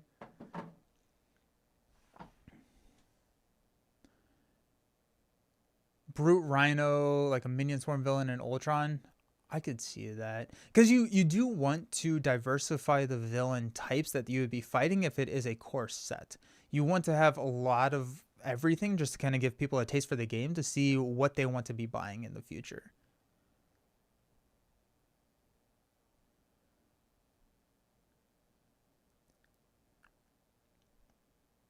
I think Trap It, I think F4 doesn't have the recognition that it used to since MCU. I feel like MCU has changed what is known to people. The wider audience, F4 just doesn't have the same appeal, at least not yet. First steps and Doomsday will help. Yeah. Doc Ock, Whirlwind would be cool. An Abomination as a brute. If Doc Ock's not in this box, I'm gonna feel so sad. I feel like we've just crushed that. Who initially suggested Doc Ock? That was a sick call. I'm so happy about that. Rainbow box with each having basic allies. Train. Oh yeah, that'd be cool. I don't know. I'm just like, I just want so much more information. Ever since they dropped the Arkham announcement, I'm just like, I want more. As also, when we last talked about this on stream, we did not, or I missed the fact because they said it on stream, but not in the article, at least that I saw, that the old Arkham box is going out of print. They said in the initial live stream, and I don't know what they said about the Arkham box in that stream, but they said that the Champions box is going to be an evergreen product, meaning that it was going to be printed forever. I thought that's what they said about Arkham too, and they very well could have changed their mind. But if Arkham is going out of print as well, I could see them going back and changing how they plan on doing this. FOGS hires as brainstormers. Someone made a homebrew Doc Ock. Just felt to reimagine Blacktop Cassidy. That was years ago. The Avengers were B tier heroes until the MCU. People do know the F4. They just don't sell the way the others do. That's fair.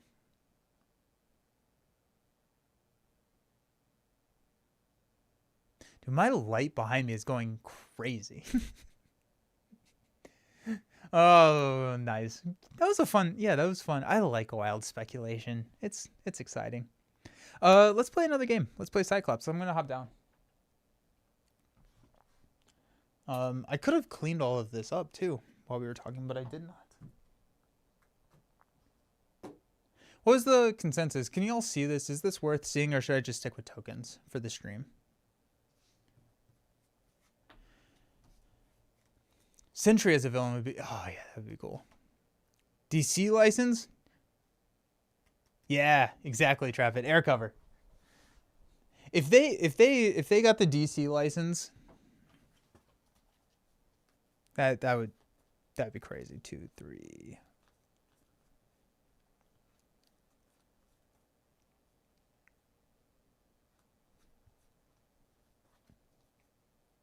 Okay, sweet, sounds good. Tokens at ease. With the expansion of trades, the original core boxes may be underpowered for rotation. Yeah. Oh, there's a lot of DC content. That's fun. Watching on the phone. That's fair. I know a lot of people do, so I'll just stick with the tokens. That's what I'm familiar with as well. I normally would use the dials at like cons, but I forgot the dials this time. You know, if they make DC Champions, Caleb's coming back to make Aquaman.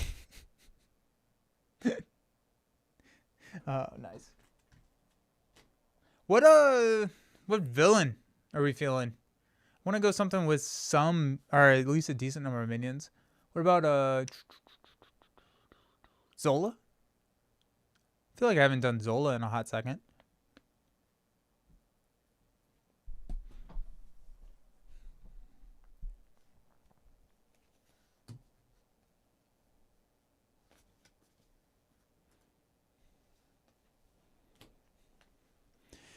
I haven't played Cyclops in a while. I like Cyclops.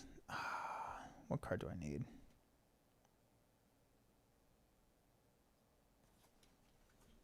When in doubt, just look at the deck list. Zola with the Doom modular. Well, that seems mean.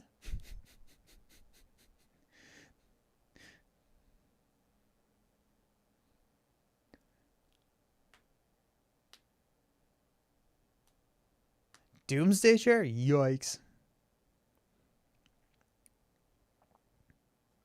Spoiling for a... Do I really not have spoiling for a fight in here?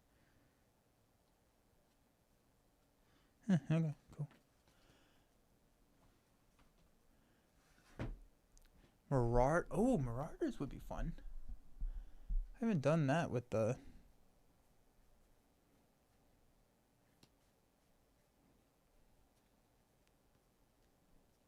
Wait.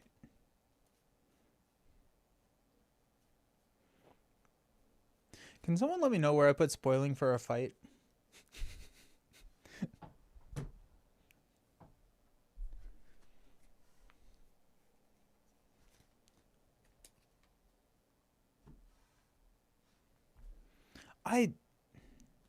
I could have swore I pulled it out for this deck. Okay, yeah, it's right there. Silly. First aid, spoiling, build support. Is it build support? No, that's in there.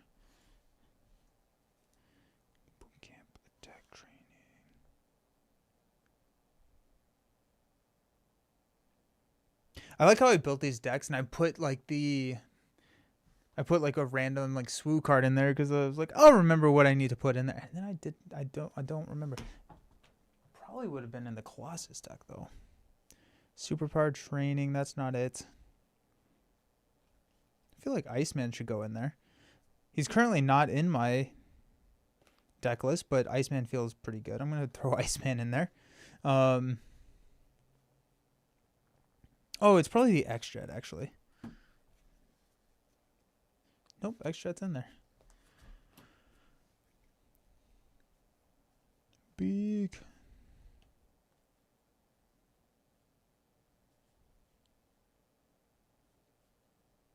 Moira? Or Utopia? Maybe one of those two. I don't know. If it's not, then we'll roll with it. It's Moira.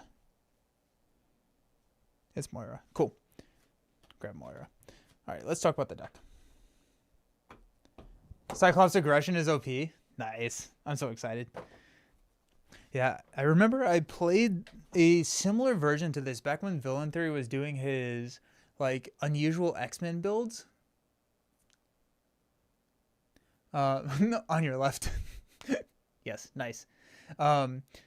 He was doing unusual X-Men builds where he was focusing on like minion attachments, and this was before we got a lot of them. But because like everybody was building Cyclops at the time in just like X-Men Swarm, which is a really good way to play Cyclops. But yeah, he tried this. Alrighty, so let's talk about the build. Let's see what this feels like. A really big deck. That's fine. We got Iceman, Pixie, Triage, Professor X, Gold Balls, Alt-Art Forge, Shark Girl, Psylocke. Okay, I went a little crazy on the minions here. I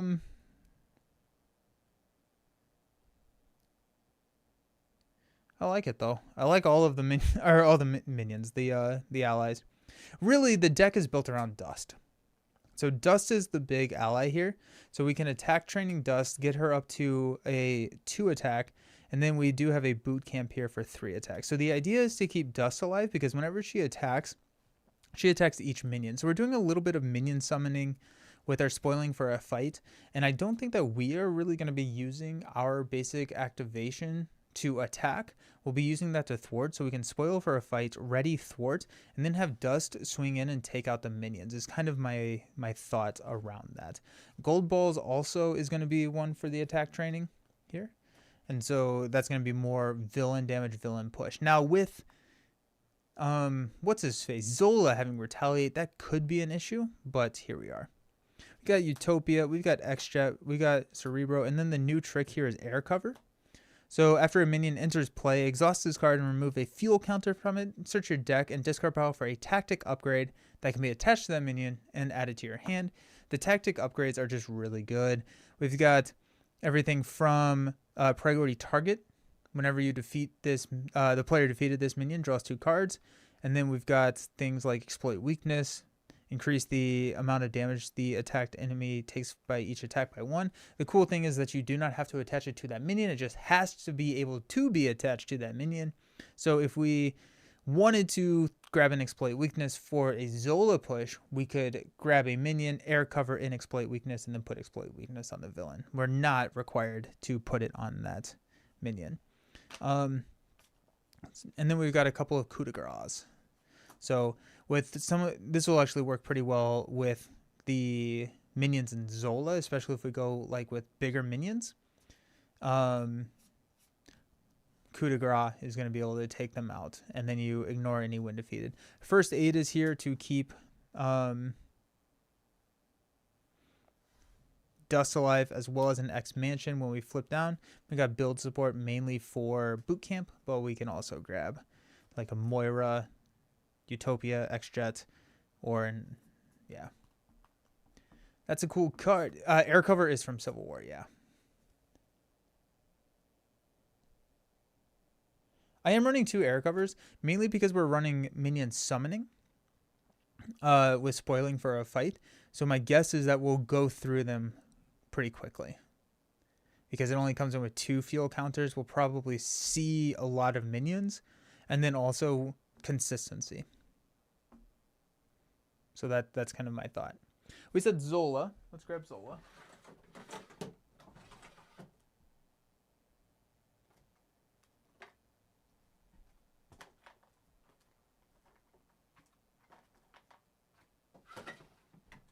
Don't want 3. I can try 3. I'm down.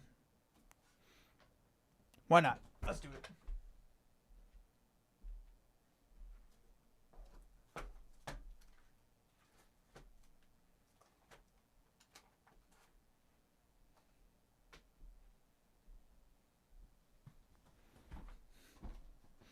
Let's try it. Why not?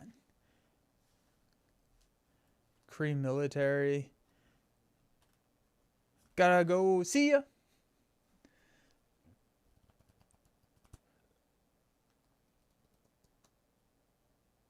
Oh, this is my first time playing the deck, so we'll see. I know there's a lot of creators that like build the deck, test the deck meticulously. I am on the FOE ball. Let's go. I'm here for the vibes.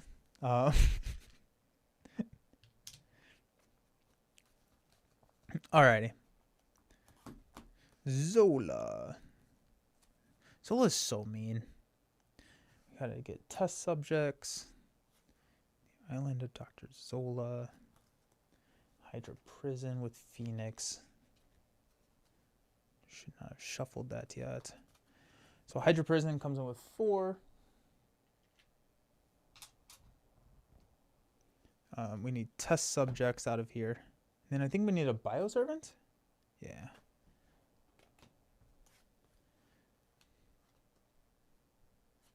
Dude, Zola's mean. Zola is so mean.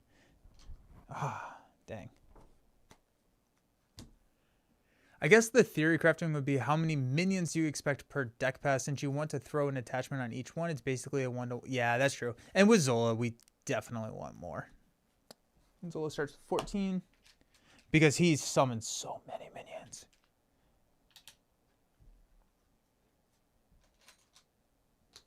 Okay. What?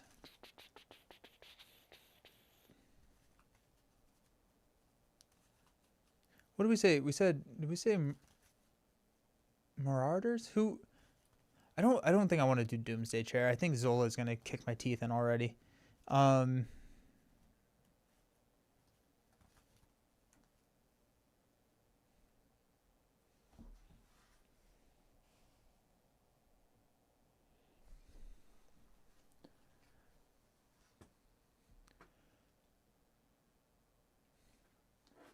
What are we looking at?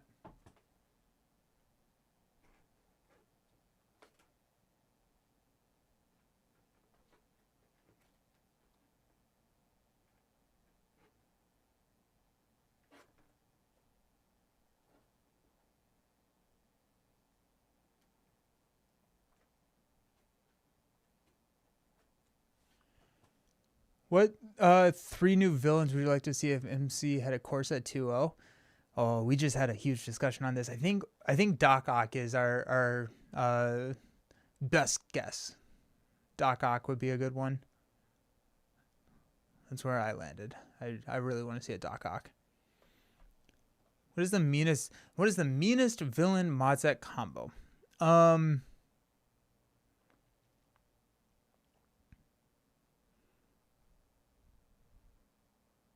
It's a good question. There are going to be some out there that I think would be unwinnable. And also unfun. I'm trying to brainstorm and think about something with Collector 1. I'm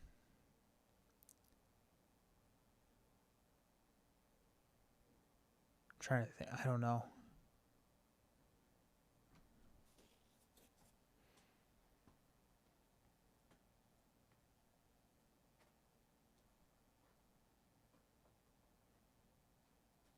All right, we'll try Doomsday. Because what's the worst that could happen? The meanest combo.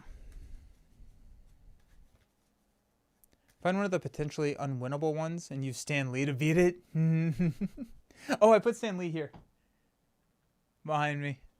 Figured that was a good one to display. I still have four options of cards to display in those BCW holders.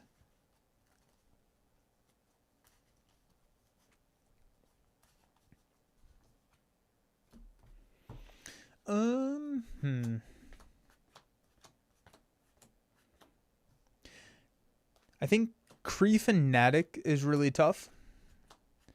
Red Skull with Doomsday Chair is brutal.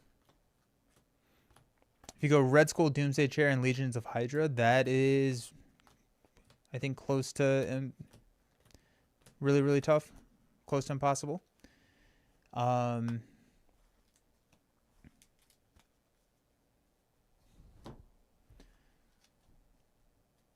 Yeah, I feel like there's just going to be a collector one. Something.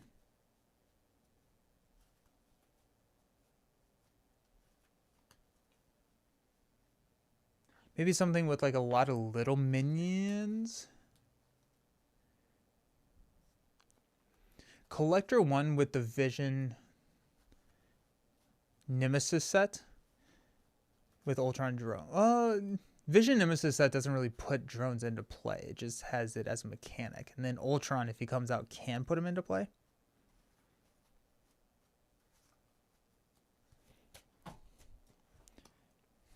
Alrighty. So constant training, search your deck for a tactic upgrade and add it to your hand. Limit once per round. He starts with a hand size of 6. He has 10 health. Let's go. 6 cards. We got Tactical Brilliance. Remove 3 threats. Choose a tactic card in your discard pile. Add it to your hand. We got Iceman, Coup, X, Air Cover, and Spoiling for a Fight. Really, really good start, I think. I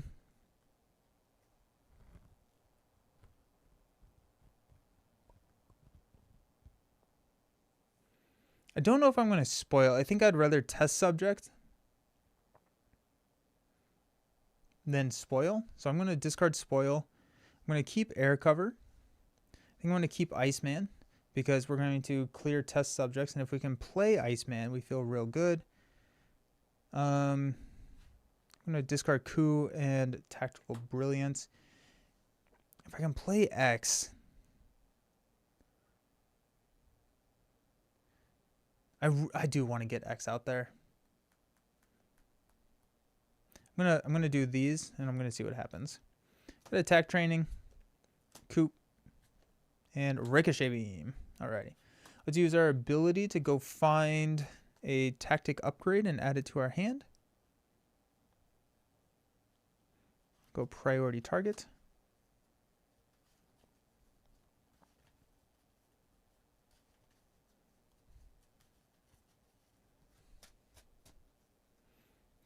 We'll flip up to hero form. Oh, it's the field commander that makes it so that they lose temporary. That's what it was. I was like, why do I think that they don't have temporary on them? Hey. Let's go Ricochet Beam to play a air cover. That's going to come in with 2 fuel counters. Let's use these 3 to play Iceman. It's going to come in with some freeze counters. I'm going to use Cyclops to go ahead and thwart down the test subjects, which when defeated, the first player discard cards until discard a minion, reveal that minion. There goes Master Plan, Evil Alliance, the Ultimate Bioservant with Toughness. We will Iceman to stun.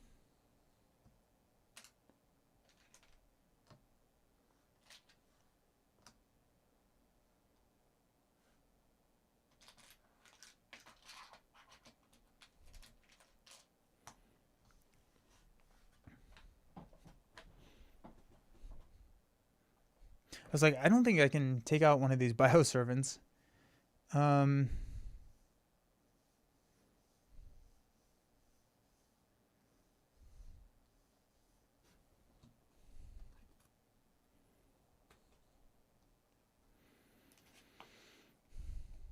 Stupid tough. I forgot that these had temporary on them. Let's go Iceman to... Ooh, jeez. To knock the tough status here. He'll take 1 damage.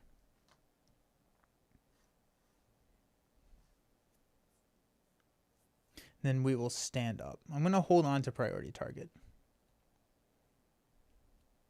Yeah. We got Tactical Brilliance, Cerebro, priority target, and a Genius. Can't you? I can, but I wouldn't. I don't know what I would use that tactic on. I can't take any of these Bioservants out, and all the tactics are temporary, so they go away at the end of the round. And so I'm just saving the use. I could Optic Blast, but that would only do 3 damage to him. So that was kind of my thought process there. Go 1. Yeah. If they didn't have temporary, I absolutely would have, but I'm silly and I forgot. Test counter. Zola is going to punch us. I'm going to take it. So it's going to be 2 plus 1. Takes this down to 7. Got 1 damage from the Bioservant, and then we are stunned here. Our encounter card is Under Fire. Let's start it off strong. Got Mind Rays. Zola's attacks you, and then we're stunned. Jeez, alrighty. I hate it. I hate it already. I'm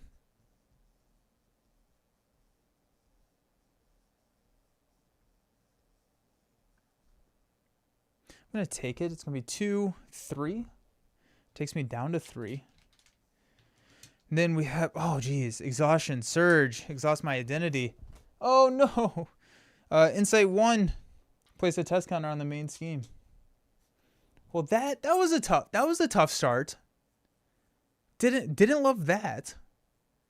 Yikes, team. Alrighty.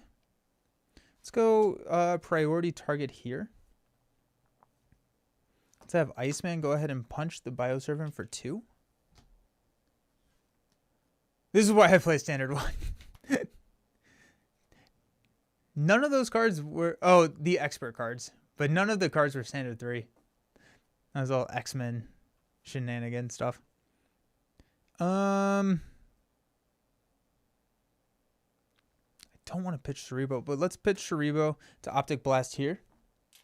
So the priority target will trigger Bioservant. We get to draw 2 cards, which is an Air Cover and a Practice Defense. We're going to throw the Practice Defense on Zola. I'm going to go ahead and use a Genius to play Tactical Brilliance to remove 3 threats from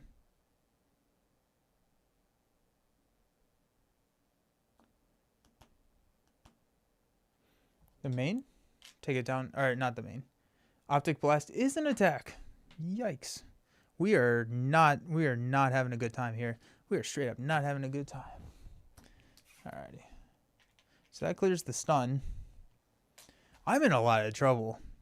I'm in a lot of trouble here.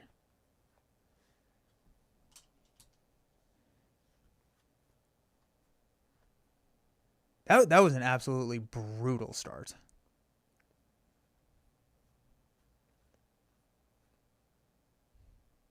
I'm not gonna... Well, I have to put that out there.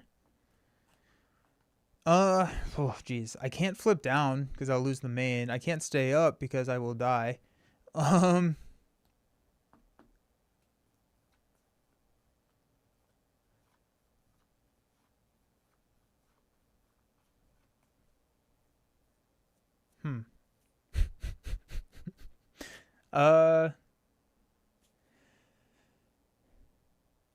Yikes.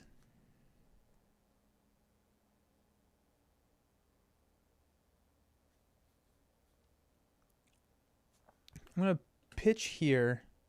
I'll stand up. I'll hold. I've got strength.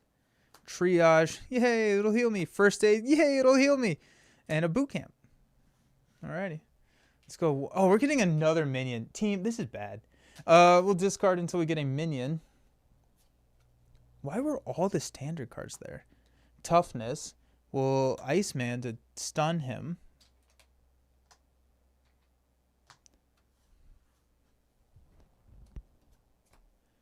Brave Scott Summers. He bravely ran away. Iceman will block the Zola attack for 2+3. There goes Iceman.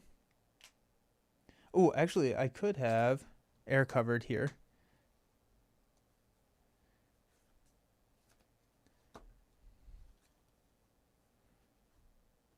I'll go grab an exploit weakness.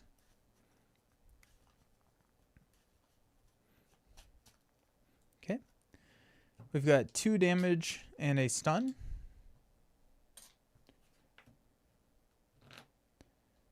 And our encounter card is Neurological Implants with attached to the minion with the most remaining hit points. Alrighty. Well, that's good. That's what you want. Where's my... good thing I mulliganed all my coup de grace. This goes away. Alrighty then.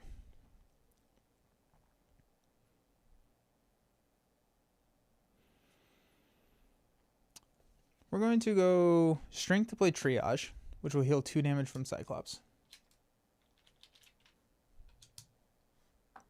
Triage will thwart Hydra Prison, which will get me Phoenix.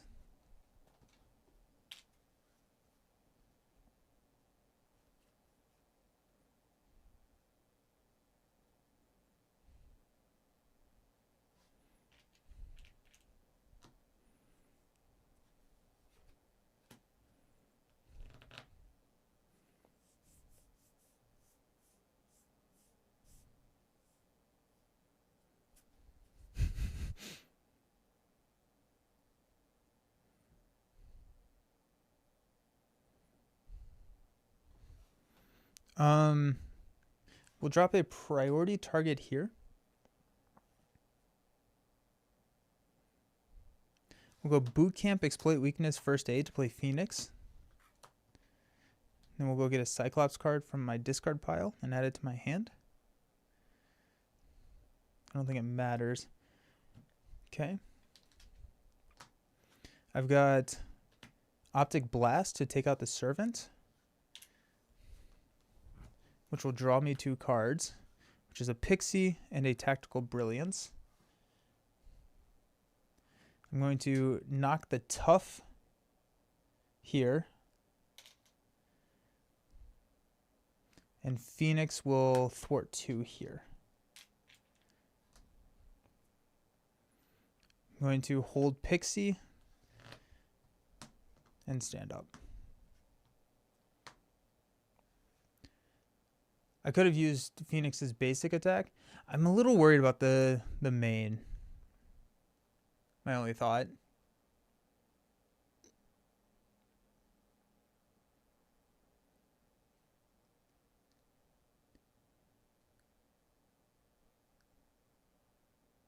I could have used Phoenix's basic attack. Oh, to take him out and then play. Oh, that, yeah. Yep.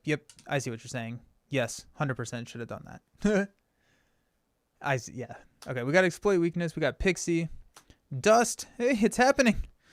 Practice Defense. And Spoiling for a Fight. Go 1 and 1.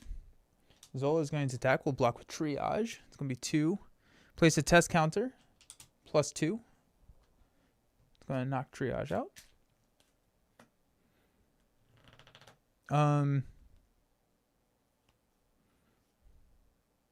I'll take 1 damage here, and then we will block the attack of 4 with Phoenix here. And counter card is Zola's Mutate. Discard until you get a tech attachment. And defensive programming. +2 hit points and guard. Okay. We will air cover. Search your deck and discard pile. How do we want to do this?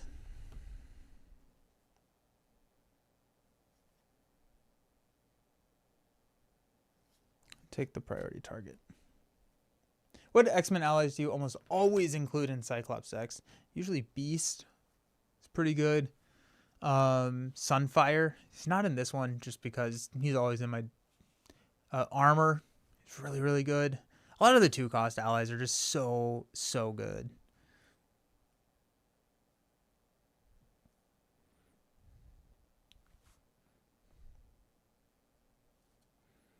Okay.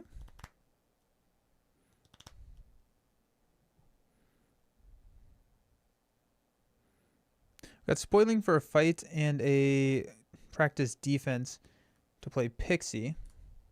Pixie will go grab, I think, triage.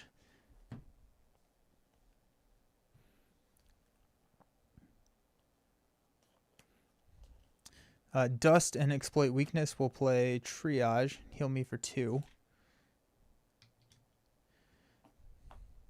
2, 3, 4. I don't have enough damage to take anything out. I probably should not have air covered there.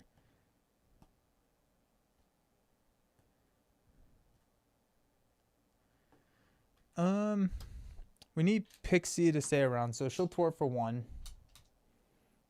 Bit damage. Triage will go ahead and punch the Bioservant for 1. And we'll go 2 damage there. I'm going to hold the priority target. We'll stand up. Yeah. I grabbed triage with her ability because I needed to heal. Upgrades are not attachments. It's a weird, nuanced vocabulary. But it has to be a player card upgrade. These are attachments, these are upgrades. And so you can only upgrade, or you can only Optic Blast with a upgrade, not an attachment, unfortunately. We got priority target, full blast. Now we're talking. Forge, first aid, and a air cover. Oh, we're getting another minion. Make it stop. Make it stop. Okay, we're gonna go 1. It's gonna be MODOK here. I can feel it. Ultimate Bio.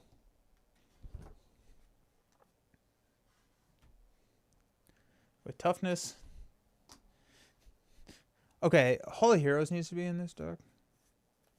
I really like the Forge. This is one of the custom ones from MCDC.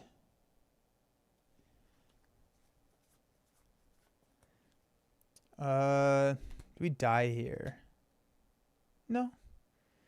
Zola's attacking. We're going to block with Pixie. It's going to be 2 plus 2. There goes MODOK. That's nice. We're going to block the attack of 4 with Triage. Then we have to defend this one, and we'll take 2 damage here. Not looking good, friends. Encounter card is a mutate with Quick Strike. That's game. Wow.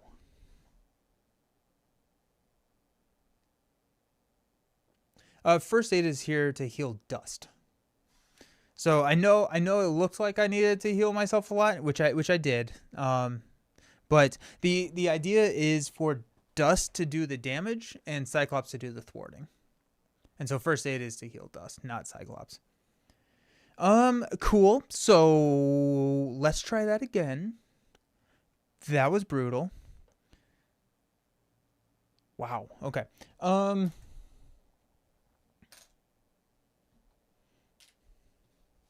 Actually, I don't need Hall of Heroes in this deck because I'm not the one defeating the minions.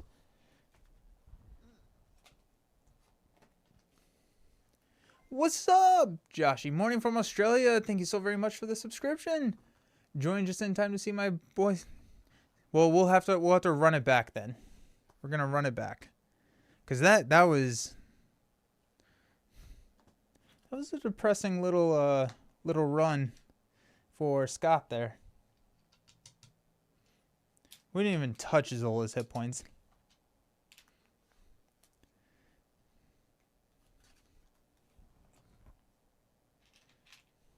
All right.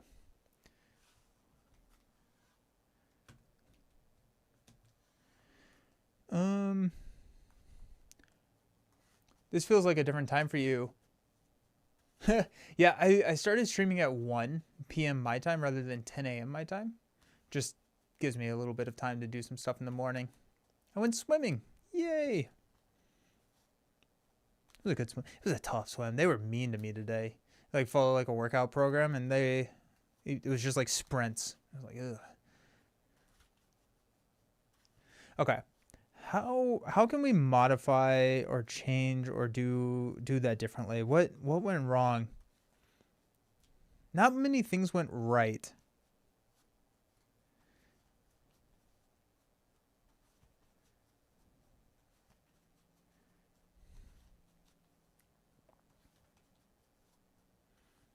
When you swim, do you just do freestyle or do you do other strokes? I mostly do freestyle. So the idea is like I'm training for a triathlon. Freestyle is the one that preserves your legs the most, which you need for the bike and the run afterwards. And so I'm doing freestyle. That being said, I took some lessons and I learned the breaststroke, backstroke, and side stroke. And so I've been switching in between breast and back whenever I get tired with just the freestyle. But I would say 95% of my swimming is freestyle.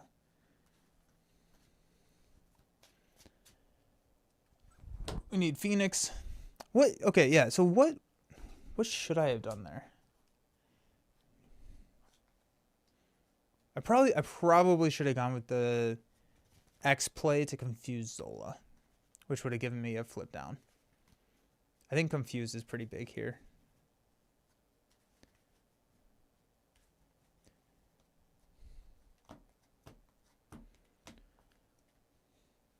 And then also knowing that I'm probably not going to be able to take out the Bioservant in the first round.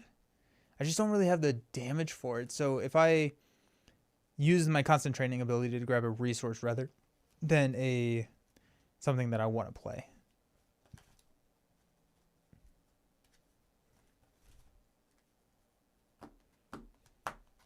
All right, let's try it again.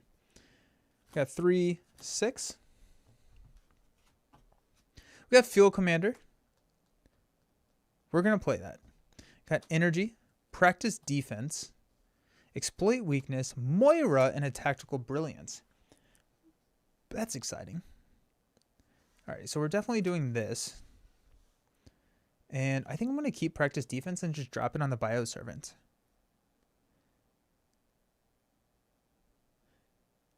Why can you play those two non-aggression allies? So Scott Summers, he has a special deck building restriction saying that he can include X-Men allies from any aspect in your deck. So he's one of those weird heroes that can break some of the deck building rules. I'm going to toss Tactical Brilliance. I'm going to toss Exploit Weakness.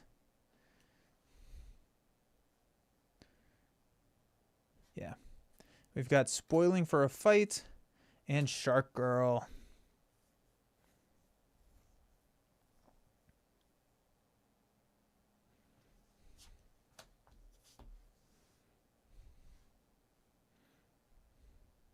Because we have Field Commander, I will just go ahead and grab, well, not Practice Defense, Priority Target. And we're going to get to draw a card. Actually, no, so I'm not going to draw. I'm going to draw Exploit Weakness, because that's one that I will want later. I don't need it right now. Exploit Weakness, because we're going to draw a card off Moira, which will allow us to play Shark Girl. Nice.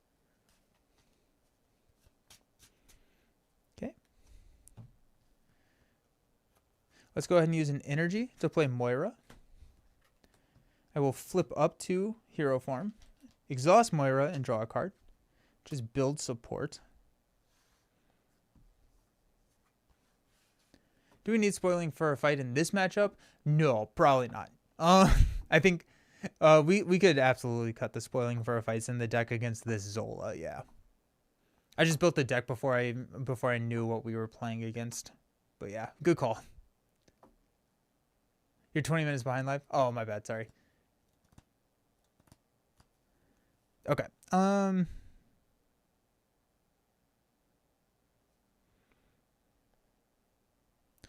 go Exploit Weakness to play Field Commander. We'll drop a Practice Defense here on the Bioservant.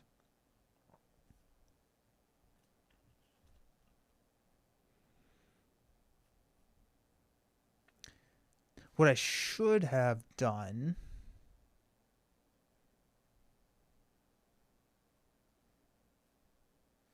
Nah, that's fine. I'm gonna go spoiling for a build support.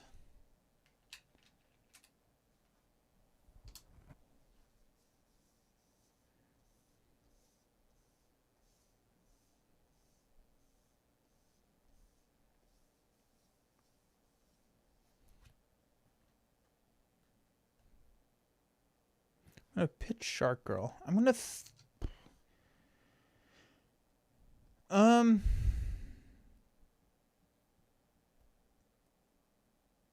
test subject scares me. Tip 4, free stroke swimming. Make your stroke like a gliding motion.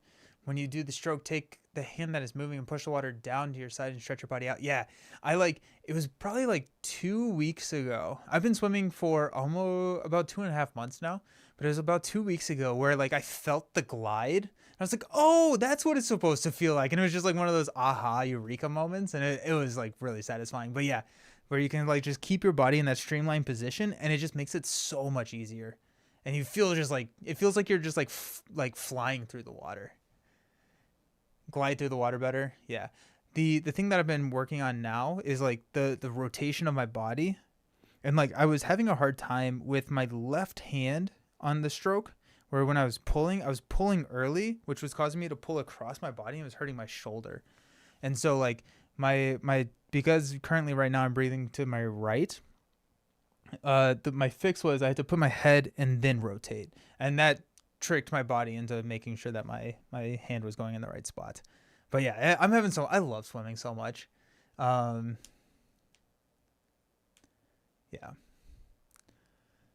My problem with Moira is justifying 3 effective resource to pay for a card I will likely won't flip down to alter ego 3 times to justify playing it. That's fair. Counterpoint.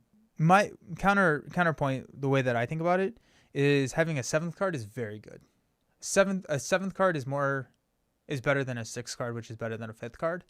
This has actually been something that I wanted to talk with Villain Theory, because I feel like he knows he can make the words sound better than me. But like having the flexibility of additional cards at some point breaks it so that the effective resources of paying it back, I think the math gets fuzzy a little bit. Try to breathe every 3 strokes. That's what I'm going to work on next. Whenever I breathe on my left side, my feet drop, and I'm struggling with that. I'm going to thwart 2 here. I want Phoenix. All right, let's stand up. More cards leads to more options to construct more powerful turns. Yeah. Is Villain still making villains? I know he did one on the Arkham. We're recording a Shadow the Cast on Wednesday, so like I think he's still around. But I think he's kind of slowed down. I think he's kind of almost finished. Boot Camp, Priority Target, Forge, Practice Defense, and a Coup de Grace. You don't say. The Coup de Grace are really good against these tough Bioservants. We got 1 and 1. Zola is going to attack us for 2 plus a boost, plus 3, of course. Ow. Attack for 1, -1. And Dark Designs will place a pursuit counter. Then he's going to scheme for 2, plus 1. We'll go up to 4 on the main. And think about it too, like resource scaling is kind of parabolic in the game. Conversely, it's why 4 hand size. Yes. Yeah. Because hand size is your income as well as your different plays. I do have a hazard icon, yeah. Drawing air. We're going to pitch a triage and get that. Alrighty.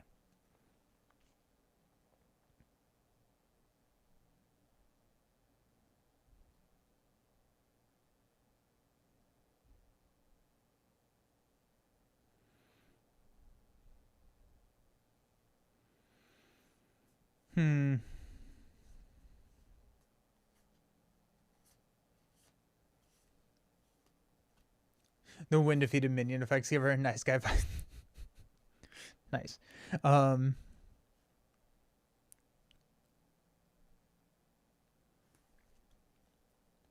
do we want to do this? Jeez. Just lose the main if we wanted to.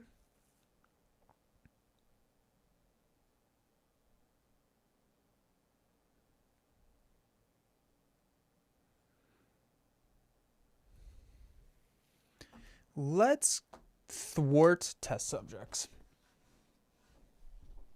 We will discard until we get a minion. Zola's mutate. Is it revealed? It is revealed. That's disgusting. So it's a neurological implant. Zola's mutate. Jeez. Good thing we have a coup de grace. Let's go priority target. Go practice defense and boot camp to play coup de grace to defeat Zola's mutate and draw 2 cards off a priority target. Full blast and gold balls. We'll go ahead and drop Forge. That will go find me a X-Men support.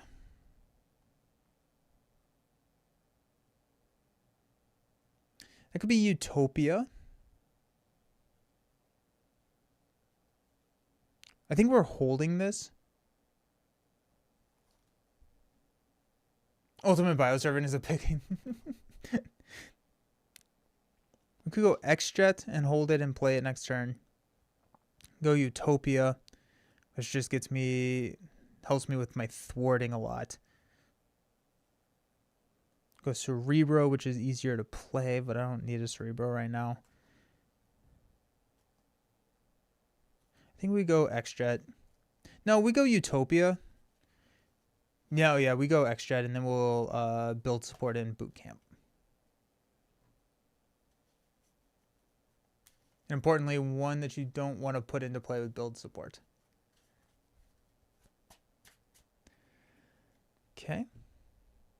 Forge will thwart. No, we have Insight 1. We're going to thwart 1 here. There's an Insight in the deck, so we have to be careful about that. Okay, let's stand up. Coup. That's nice. Genius. Air cover. Air cover. I got some good feedback on my custom content scenario with Zola. They said it was really made them scared of Savage Land and Dinos. Sick. That's fun. 1/1. Zola's going to attack. We'll block with Forge. +2. That'll be Forge's GG's. 1/-1. And our encounter card is MODOK.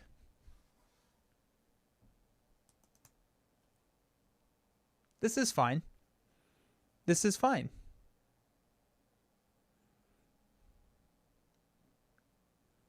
Okay. Cool. Discard the top card. Put 1 here.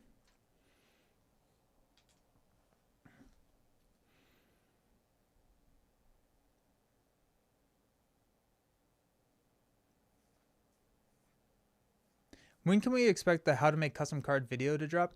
So I was going to do that with Boom Guy, but I think I'm going to... I've reached out to a couple other people in the community, and so I'm trying to get connected with a couple of people who can help walk me through it, and then I'm going to make the video. And so I'm hoping to do it this week. That's my goal.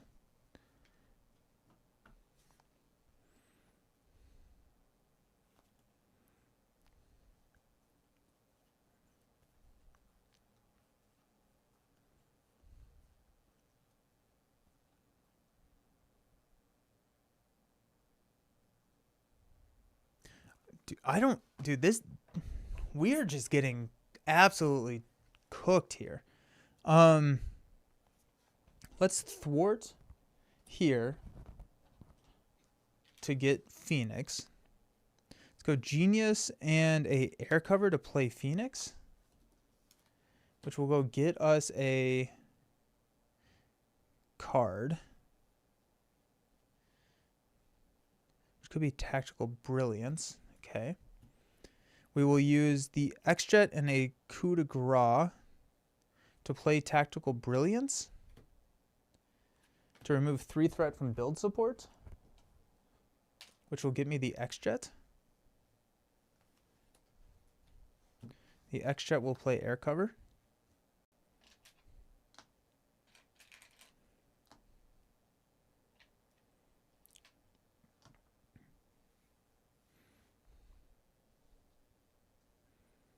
We're going to get our Nemesis. Do we flip down and just lose the main here?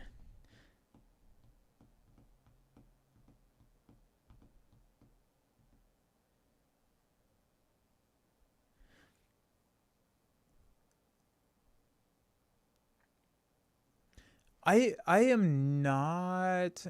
I don't plan on making custom cards, at least at this point. I'm going to be printing other custom cards. So the website Champions Card Maker sounds like something that you would use to make the cards, and I don't plan on doing that.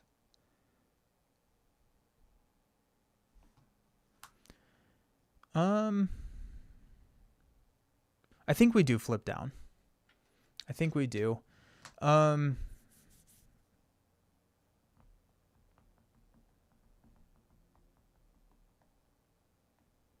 We go up to 5. Zola's going to scheme out. We're going to get another minion, which is a little scary, because we're going to hit the counters there. Let's flip down. I'm going to grab a tactic and then discard it for drawing near. That also saves here. So I think I'd rather save that. Phoenix will knock the tough here. All right, let's stand up. We got X Mansion, Dust, Spoiling for a Fight, Iceman, Psylocke. Psylocke's nice. And a First Aid. 2, 4, 6. Got 1 counter.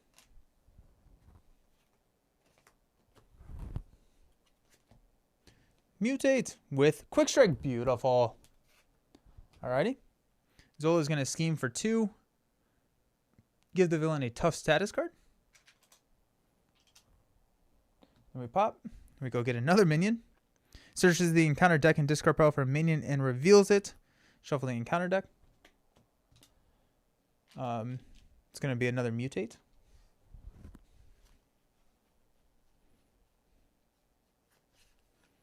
Okay. Then we add 3 more to the main.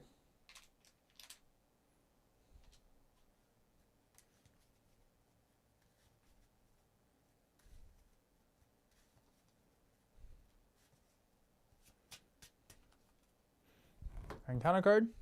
It is another test subject. Yikes. Okay. Ooh, and air cover triggers actually. Search your deck and discard pile for a tactic upgrade. I'm gonna grab priority target. Cool.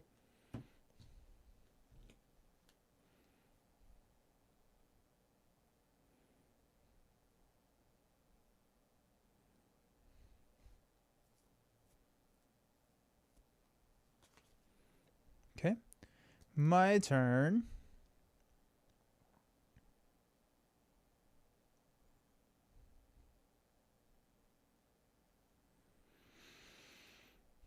What are we gonna do? What are we gonna do, my friends? Probably another priority target.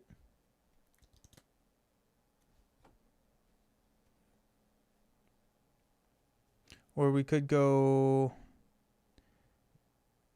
practice defense and drop the MODOK down to a 1 attack.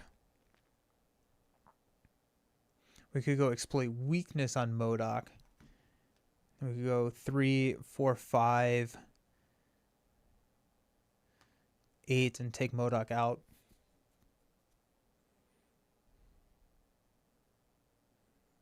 I don't hate that, actually.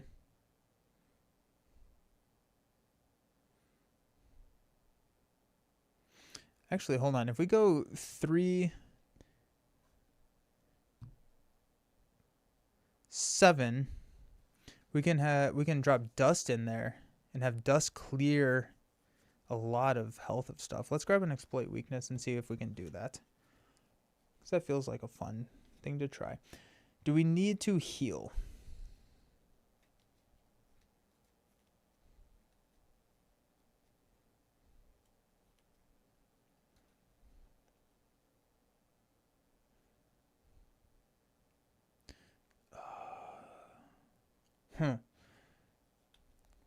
I'm going to say I'd rather, I think, thwart than heal. So let's flip up. We got a Moira to draw us into a Utopia. Now that's interesting. I could have X-Mansioned while I was down there. Okay, let me do my math. We don't have Utopia. We got Exploit Weakness there. We got Priority Target there.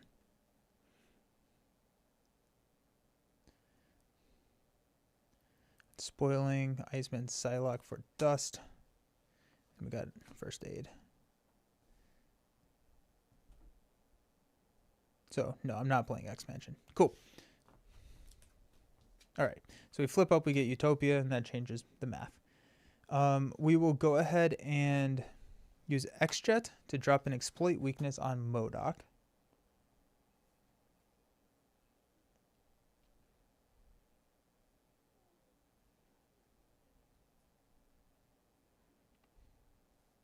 Retaliate 2 is so brutal.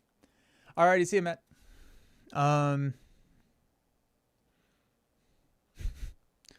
We'll use a Psylocke Iceman, and no, first we're going to thwart 2 here.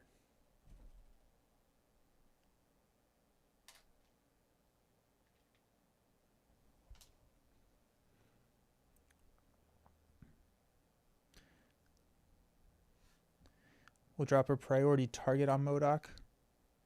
X-Mansion, Spoiling, and Psylocke will play Dust. So this will be 3, 7. Dust takes MODOK, which is nice. Wait. I played Utopia, which will ready Cyclops. Okay. I don't have any resources to do my Optic Blast. I'm not going to play Utopia. Alrighty. I will... I think I lose. I think I lose here. I think I don't have enough damage. I'm going to say I healed.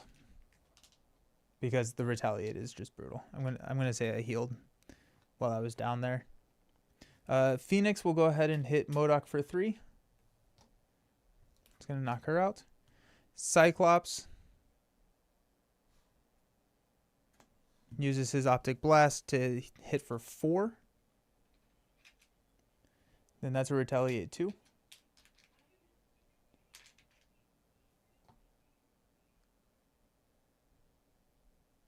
Oh, I'm going to have my Priority Target. That's going to be nice. Then Dust is going to swing and hit MODOK. And then everybody for 1.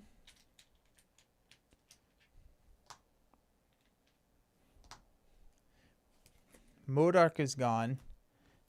Priority Target triggers. I draw Air Cover and Tactical Brilliance.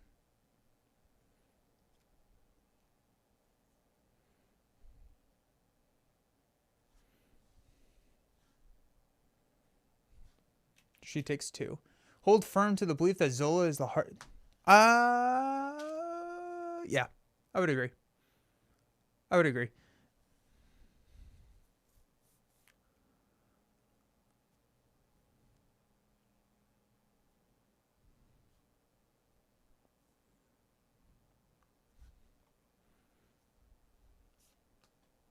going to go Utopia and Air Cover to play Tactical Brilliance. To clear 3 off of here. And I go find a card, which will be Practice Defense. Drop the Practice Defense here.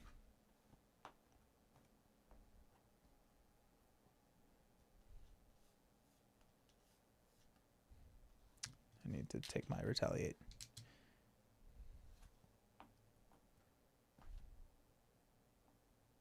So we got 3 total damage coming in. Zola's hitting us, which we're going to have to block with Dust, which is sad.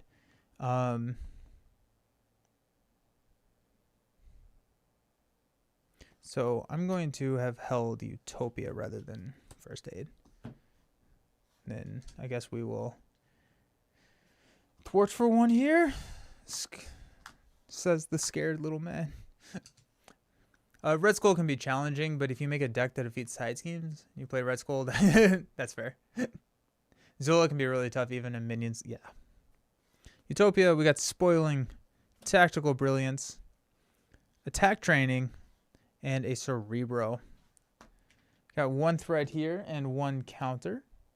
Zola is going to attack us for 2 plus a boost. I'm going to block with Dust. Plus 3. Good block, Dust. We got 0. We got 1. And we got 2 damage coming in with the Mutate, which I will take. 2 encounter cards. Defensive Programming attached to the minion with the most health remaining. They get plus 2. Now he hits me again. Evil Alliance. Good. Good.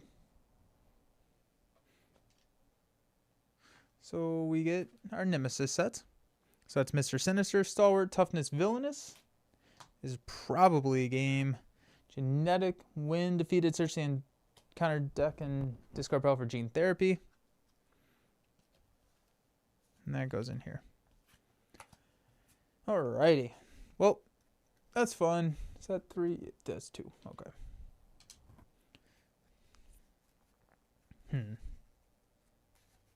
We can air cover, so that's nice.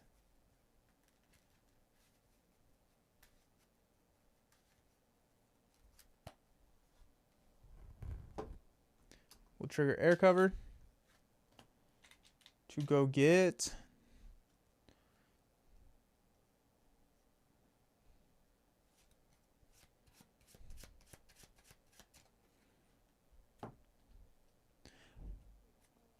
probably priority target.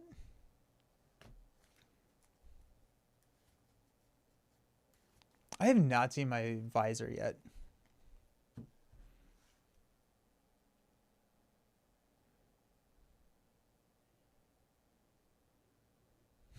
Okay. Jeez. We could go exploit weakness if we wanted to.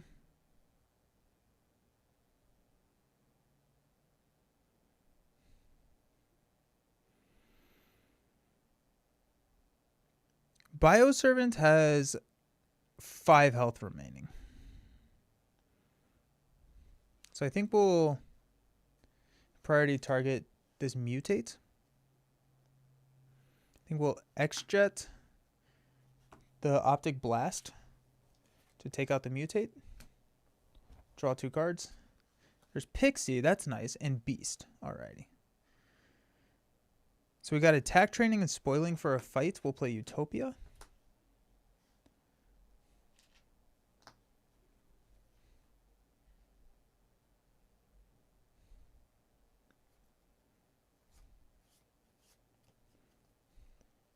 Can we get Pixie?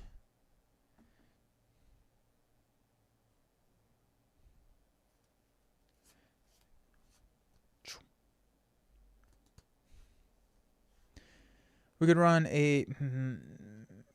Pixie to get a Dust back in our hand. We could run Pixie to get an Iceman, to get a Triage, but we can't play any of them this round unless we flip down, in which case I think we would lose the main.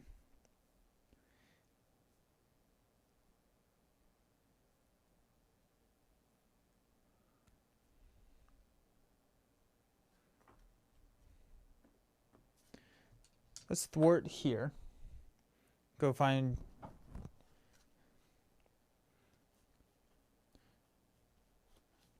attached to the enemy with the lowest printed attack without a copy of Gene Therapy attached. When the enemy attacks, it gains Overkill, Piercing, and at the end of the attack, discard. I'm going to throw that on the Bioservant here.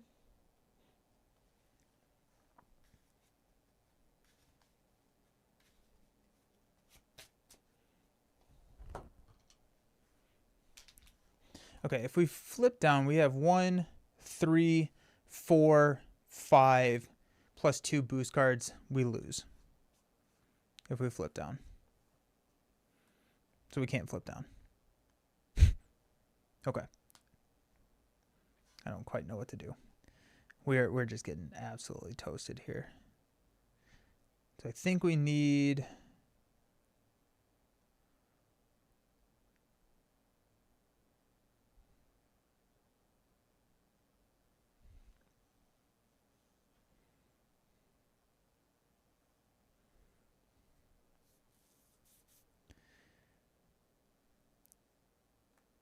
Go Beast and Tactical Brilliance to play Pixie. Then we'll Utopia to ready. Then we'll go find a Forge. No, we'll find a Triage, because if I think we lose. We're about to deck out, I think. So, ugh, yikes. Knock the tough here. Or knock the one here. So there's a block. This is going to be a attack of 1, 2, 3, 4, 5 with overkill, which is lethal. Yeah. I mean, like, I guess we play Cerebro. We knock the tough here. And we flip down and we hope for the best. We'll go find a tactic upgrade, which will be priority target. And throw it here on the Bioservant. Stand up. 2, 4, 5, 6. We don't deck out, which is nice. I didn't use his anything for him, so I'm gonna heal. We got a priority target, Ricochet Beam. That could save us. X, First Aid, Ruby Quartz Visor, and an attack training. We'll add 1 and 1. Zola is going to scheme for 2. Give the villain a tough status card. Alrighty, he already has one. So 2, 3, 4. Shuffle this into the encounter deck. So we only had 4. So we're fine. We're at 5. We're at 5, team. Okay. Come on.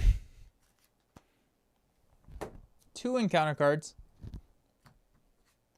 The Doomsday Chair. When revealed, if MODOK is not in play, search the encounter deck and discard power from MODOK and put him into play. Engage with you and shuffle the encounter deck. I don't know what we were thinking throwing Doomsday Chair into this. This is insane. Oh. There's MODOK. And then we've got... Oh, there's Lethal. Alrighty. Okay, well, we tried. I think it's a fun deck. I think it's a Zola thing. It was brutal. So we could try this same deck against a different villain if we wanted to. Or we could move on to the Wasp deck. What are people's vibes? But I don't think I'm playing this against Zola again. That's enough. That's enough Zola for me today. Because that was absolute. There was just MODOK was a bad choice to put in there. On my part, just he's insane. Also, the spoiling for a fights are just dead cards in Zola because he does not. You don't need minion summoning at all. So yeah, I'll defer to whatever y'all want to do. If we want to see this deck run again, or if we want to see the Wasp, which is an overkill Wasp deck.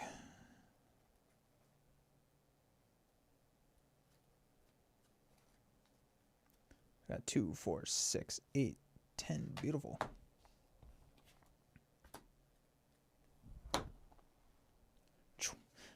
Also, the fact that he has so many extra activations in his kit, he can be brutal.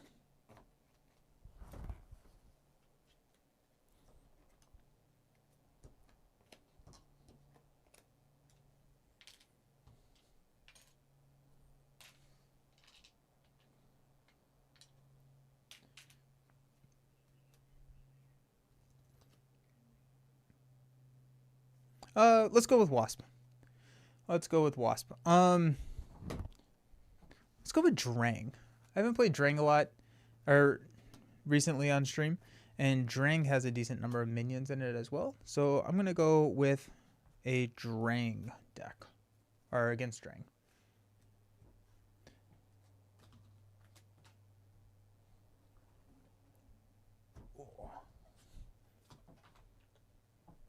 Alrighty, hop back down. Cards are everywhere.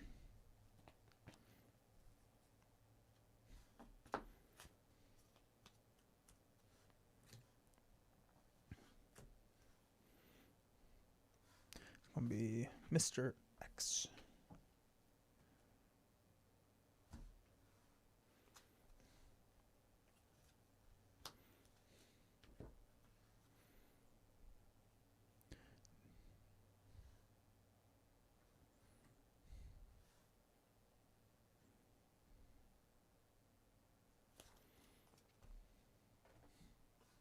Just look at the deck list.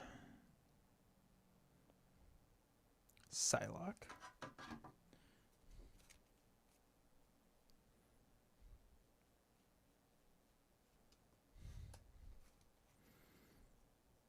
And then spoiling for our fights. That's what it is. 1, 2, 3.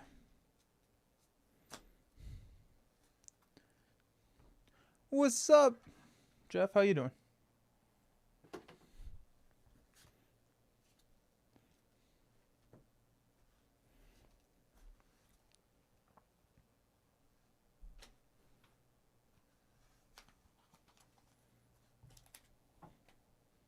Just got off work? Nice. We just got absolutely demolished by Zola. It was what we would call embarrassing. Now we're going to play a Wasp deck against Drang.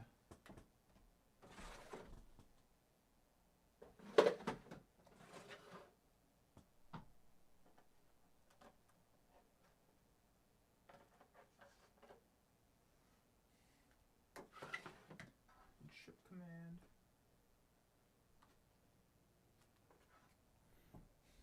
What mod? You have a suggestion? Because I don't know yet. We got Ship Command, Brotherhood of Badoon.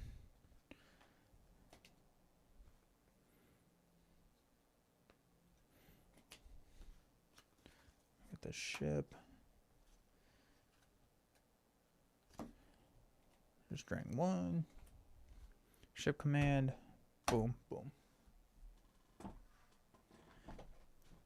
Something with some minions, at least. Osborne tech?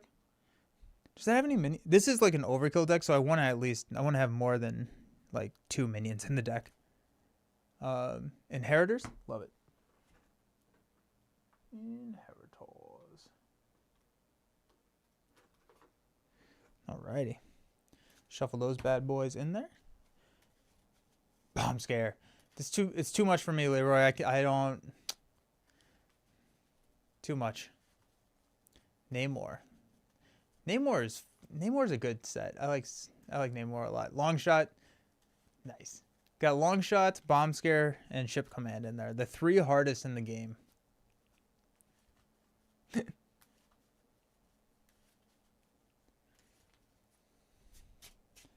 After the stream, my wife and I were going to a Friends of the Library bookstore. So like when libraries like have books fall out of rotation, you want to stress test, right? They send them there, and you can get books for like $2. So we're gonna go there. Been on a big nonfiction kick recently. Been playing a lot of there, doing a lot of that. Drang has, I forgot how few hit points Drang has. He has 14 health on stage 2. That's insane. 'Tis time to hydrate. Thank you.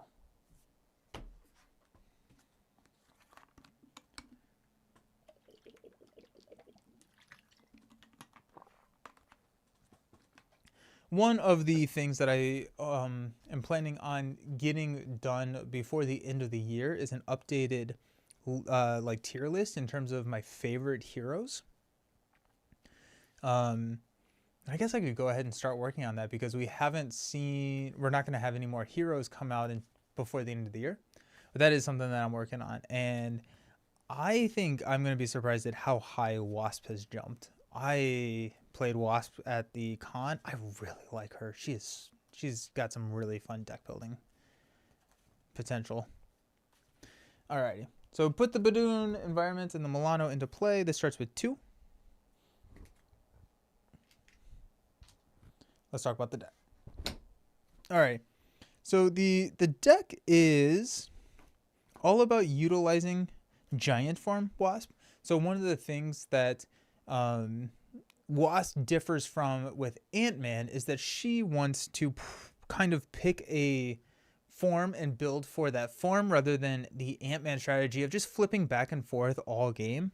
And so we're building a giant form, and then her basic attack can be dealt out as even or amongst enemies in play.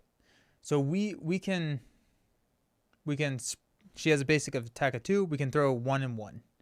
But with the new card Savage Strike, she gets +6 attack and piercing whenever she makes an attack. So now whenever she swings, she's looking at 8 attack, and we can split that up however we want. If we combine that with like a skilled strike, it goes to 10, and then the aggressive conditioning takes it to 11, combat training takes it to 12, and then we have hand cannons in here to give them overkill. So the idea is if we put 1 point of overkill damage on multiple minions, and then we hit a follow through on each one of those minions, the follow through overkill damage actually gets applied multiple times. So if we have 2 minions out, we split up our basic attack so that we get 1 damage overkill on both of those. We're actually going to push through 8 overkill damage to Drang because the 1 + 3, then 1 + 3 on both of those. And then hand cannon gives us +2 for the attack as well. So that's the core of the deck. We've got the Spoiling for a Fights to get us out there.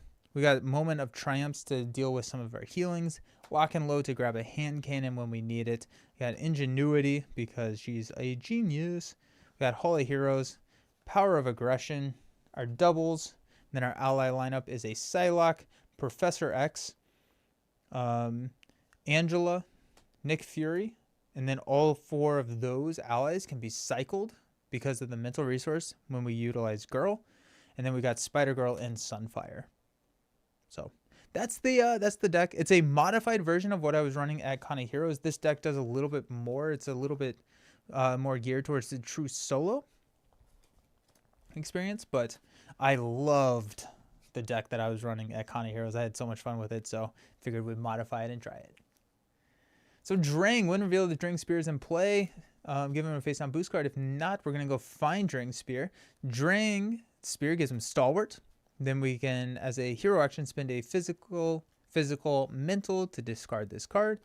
And then it gives him a +1 attack and making him a 2/4. After he schemes, we're going to resolve the charge up ability on the Badoon ship, which is placing a barrage counter on the Badoon ship. Then if there are 4 or more, we deal 2 indirect damage to each player and remove all barrage counters.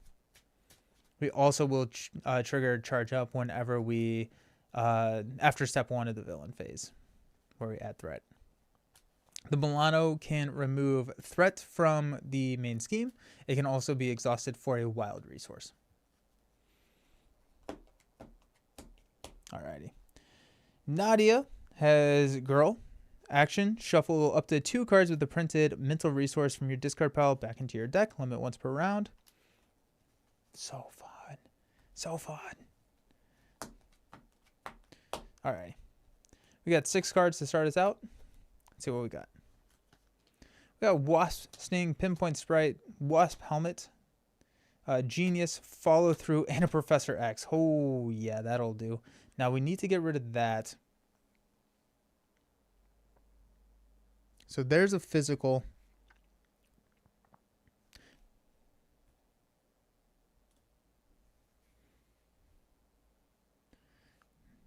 We're going to pitch here. There's the other physical. So that can get rid of Drang's Spear just like that. But we only have one more card, so we cannot play Professor X. If we draw a double, we still wouldn't be able to play Professor X. So I think we mulligan X. Got 2 cards, Skilled Strike, and a Red Room Training. Cool. Nice. Alrighty, we're going to use Genius to play Follow Through. We're going to use Girl to shuffle Genius and Professor X back into our deck. I love shuffling Genius back into the deck. I'm excited. I love this deck, Trap It. But yeah, I love shuffling Genius back into the deck. It's so satisfying.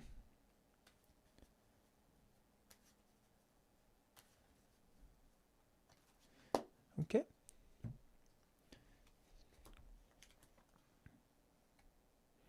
I think we're gonna change a little bit. We're gonna flip up. We're going to Milano to go ahead and clear 2 here. We're gonna go mental, physical to clear out the spear. And then we are going to attack with a Skilled Strike for 4 damage. All right, stand up. We got Wasp with 5 hand size. We got Giant Help, Pim Particles, Ingenuity, and a Savage Strike, as well as a Power of Aggression. Alrighty, sick. We're going to throw 2 Threat here. Then we're going to charge up. Drang is going to hit us for 3, which we'll take to the face. Plus 3, that's good. That's what you want. Down to 5. Then our encounter card is a Genix. Each inheritor minion gains guard. If a Web Warrior character is in play, give him a tough status card.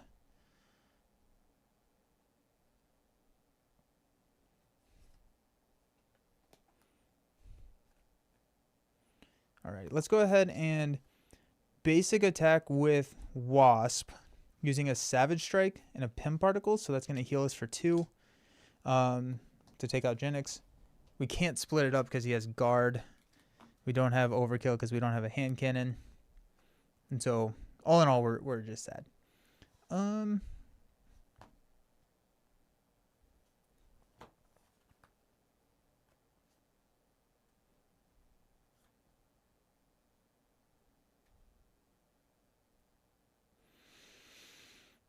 Milano will go ahead and remove threat there. And I'm going to flip to Alter Ego. I'm going to use Girl. I'm not going to use Girl. Should I stay in hero form? Nah. I'm going to flip to Alter Ego. I'm not going to use Girl, but I'll stand up. Got Ingenuity, Pim Particles, Pinpoint Strike, Angela, Giant Help. Give me good cards. Pinpoint Strike. Yikes.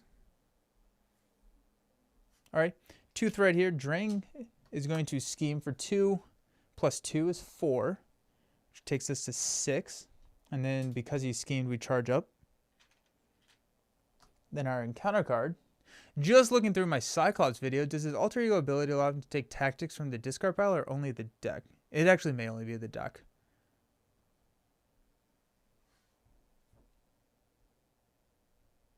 Yeah. That's why we lost. Blindside. When revealed, choose to exhaust Milano, spend 2 punch resources, or stun the first player. Don't like any of those options, actually. I'll stun the first player. Alrighty.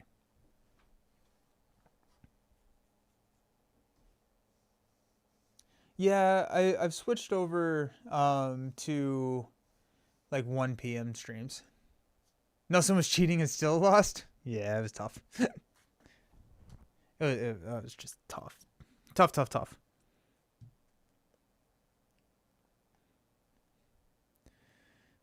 Pinpoint Strike will play Ingenuity.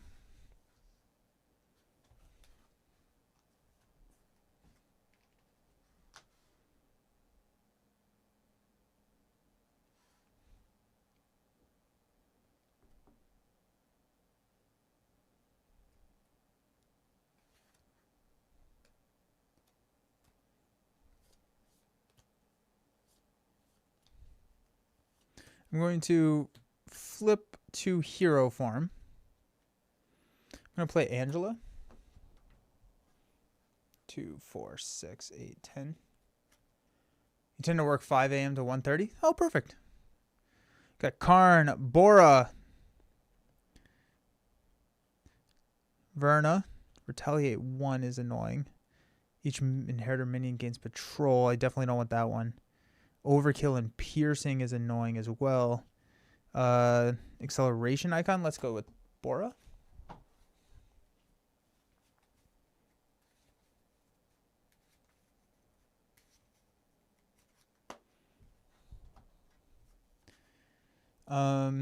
Got Ingenuity, Pim Particles for a Giant Hope to remove 4 threats from the main.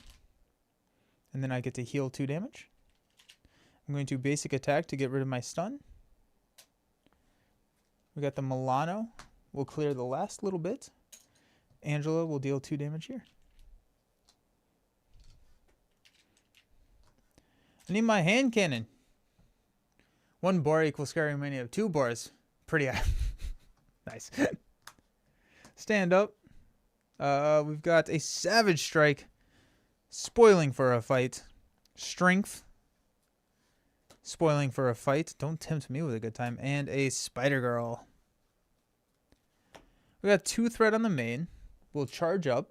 We'll deal 1, 2 damage there. Angela will block the Drang attack for 3 plus 3. I forgot how many boost icons are in the Inheritor set. Then Bora is going to hit us for 1. And this actually has an acceleration icon, so we're going to put 1 more up here. Got news on your proposal. Let me hear it. Sinister Strike. Yikes. Got 1. Drang's going to swing at us for 3 plus a boost. Resolve the charge up ability on the ship. So 3 damage. Down to 4. Alrighty.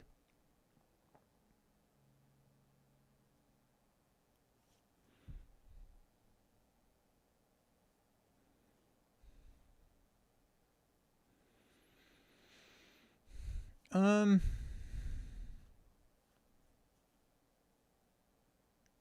I want my hand cannons.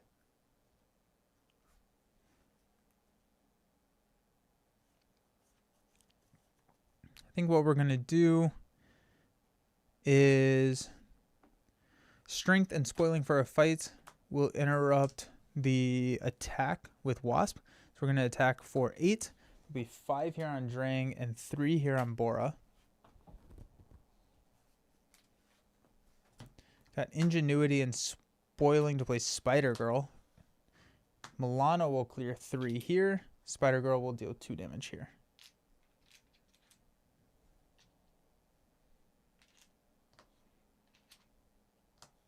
All right, stand up. Hank Pym and Janet as the original anime. That'd be cool. I'd be down for that. We got a Moment of Triumph, Rapid Growth, Hall of Heroes, X, and a Ant-Man. Got 2 threat on the main. Drang's going to attack, which will block with Spider Girl. Plus 3. Spider Girl's Dunzo. And Under Fire. Ugh. Flashbacks to the Zola game. Got a Crisis with 4 and a Drawing Near. Start. No, there goes Aggressive Conditioning. Had some hiccups with Mrs. Ja where she reminded me that her job tends to override employee availability during the holiday season and she may not be off today. Oh no. You rescheduling? Long stream today. Yeah. I typically think my average streams are my average Marvel streams are typically around like 3.5. I thought I did. I thought I put hand cannon in there.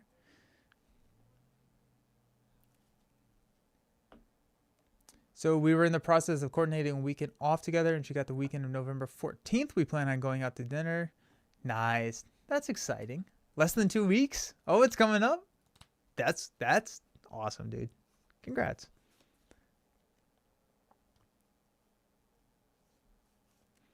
Alrighty then.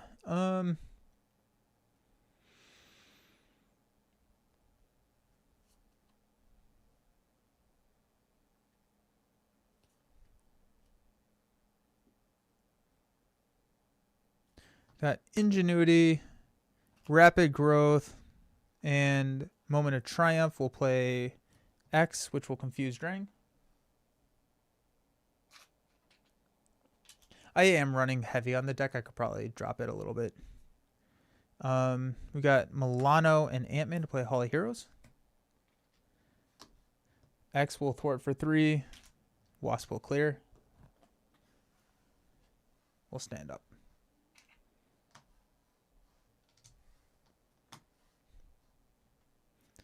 All right, we got Spoiling, Nick, Sunfire, Power of Aggression, and then a Hand Cannon. Let's go. We tried Hulkling and Tiger yesterday. How was it?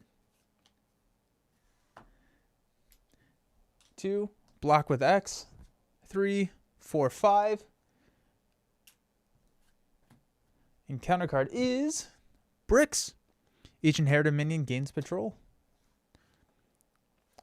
Top of the round, we're going to discard a follow through to place this here.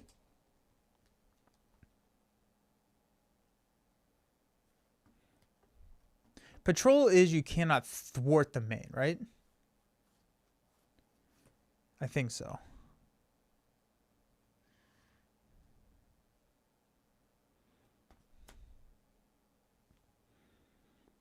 We got Ingenuity, Spoiling, Sunfire, and Milano for Nick. Got Hand Cannon, Genius, Savage Strike. Okay. Got Power of Aggression to play Hand Cannon.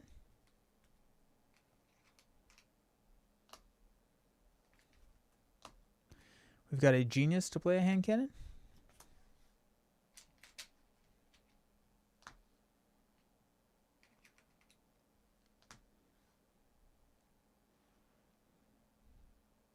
We're going to go ahead and punch for 2.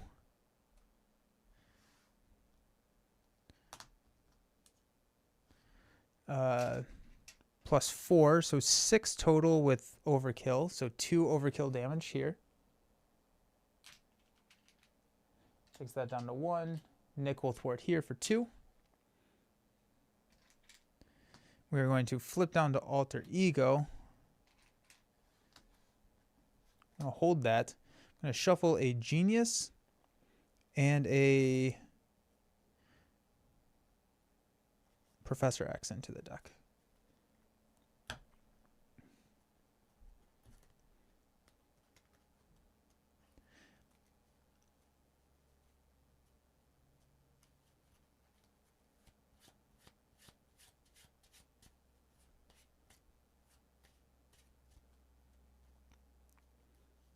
She-Hulk could be the hardest leader.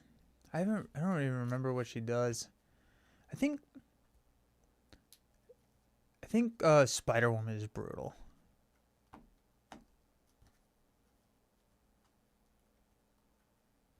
Played Tiger, but seeing what she could do with Hulkling was kind of crazy. Taunt lets you draw 4 cards without an attack. Yeah, it's insane. Colossus can also run. Great responsibility. Stand up. Beetle's fine.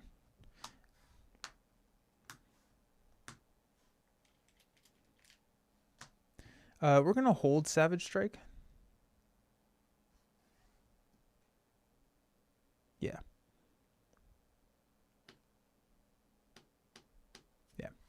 Moment of Triumph, Lock and Load, Skilled Strike, Professor X, and a Biosynthetic Wings. Go 2, I don't think I did that last time. Confuse. Encounter card is special delivery. You may exhaust Milano. If you do not, the villain schemes with +1 scheme will exhaust the Milano. Easy peasy.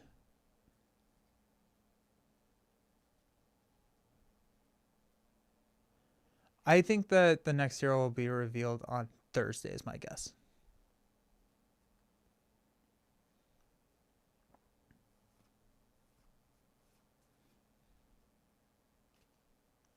Nick goes away. But then we'll shuffle Nick and follow through back into our deck using Girl.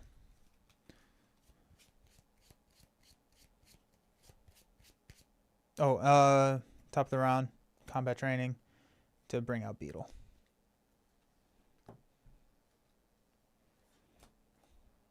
Additional cost for a hero to make a basic attack. That hero must spend one of any resource.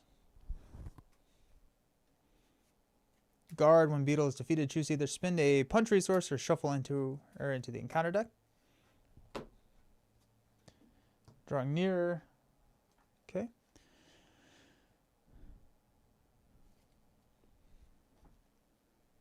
Annuity, there goes X.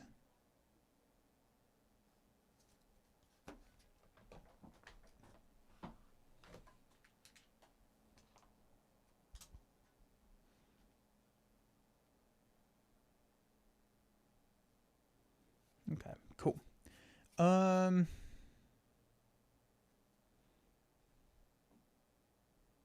go ahead and flip to giant form. We're going to use Lock and Load, Biosynthetic Wings, and a Savage Strike to play Professor X, which will confuse Drang. We'll thwart off of Mother's Orders with X.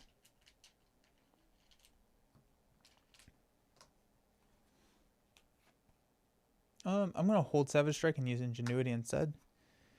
And then we are going to basic attack for 2, 4, 6 with Overkill to hit Beetle. So that's going to be 2 Overkill, 3 Overkill, which will Moment of Triumph heal me for 3. And push Drang. Discard the top 4 cards of the encounter deck. Each time a minion is discarded this way, put it into play. Engage with the player who is engaged with the fewest minions. Okay. So Beetle gets shuffled back in.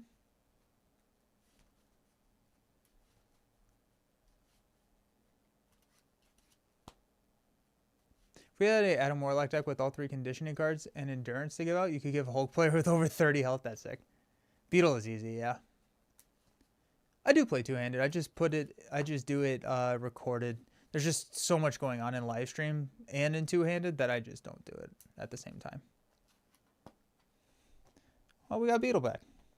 Master Plan, Sinister Strike, Badoon Engineer.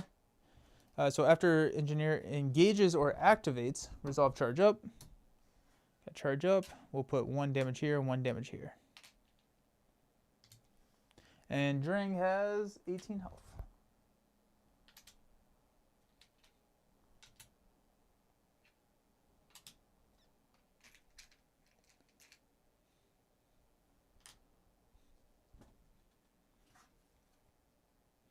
Okay. Hall of Heroes is ticked up. We'll hold Savage Strike. Let's stand up. Savage Strike, we got Follow Through, Energy, Rapid Growth, Psylocke, and a Nick Fury. We'll place 2 Thread here on the main. Drang is going to attack. We'll block with X. It'll be 3, 4. Badoon Ship charges up twice. Badoon Engineer hits me for 1. Beetle hits me for 1. Badoon Ship charges up 1 more time.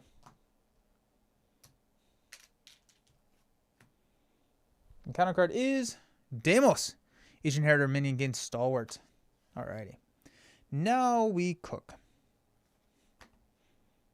Top of the round, we're going to discard a Wasp Sting.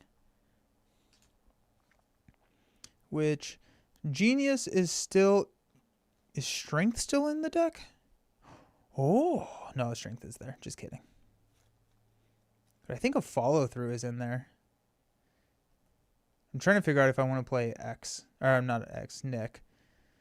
Because I think we're fairly close to lethal here. So if we get a follow through on the table, that's not exhausted. We can go Nick, draw 3 cards, which can pay for Savage Strike, but one of those is a genius, so we may actually get to be able to play more. Okay, let's see what we can do. Let's go energy, ingenuity, rapid growth to play Nick. That's going to draw us 3 cards. Genius, follow through. We knew that. How does Overkill work with Giant Farm? Basic attack really well. Any instance of Overkill damage gets amplified.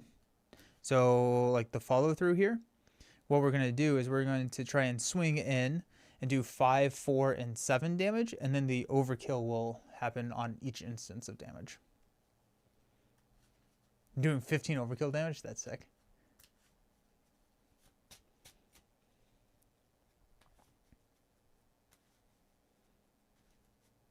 Okay. One more card is Spoiling for a Fight. Ooh, that's probably not worth it, right? We got a Genius to play a follow through.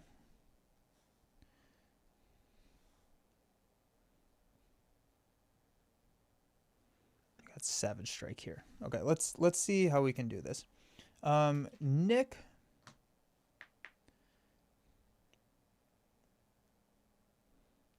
Nick will go ahead and throw 2 damage on the engineer here. It doesn't really matter. But we have a attack of 2, 4, 6, 12 that we can pass out. So we got 2, 7, 14. So we're a little short on getting Overkill on everything on the Deimos. So how do we want to deal with that? We could swing in with Wasp for Deimos. Then we would only need 5 damage there. What did I say we're going to do? We're going to do 6, 7, 8, 9, 10, 11, 12.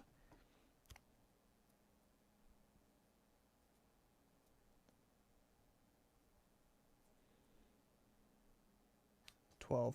So 2, 7. That would be perfect, actually. We would be good there. Huh. Okay. Okay.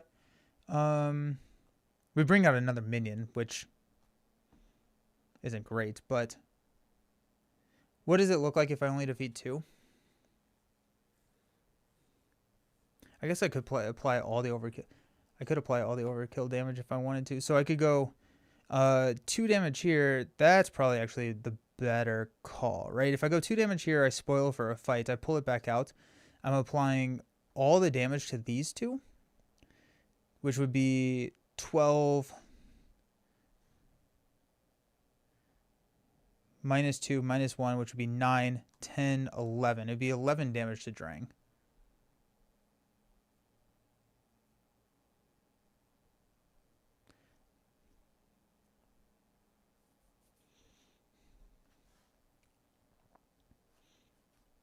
But he's confused, so I plan on flipping down. Now thinking of a build around Dust and 2-Gun Kid getting boosted like crazy. Star-Lord would be a pretty good hero for that. You can go Energy Spear with him.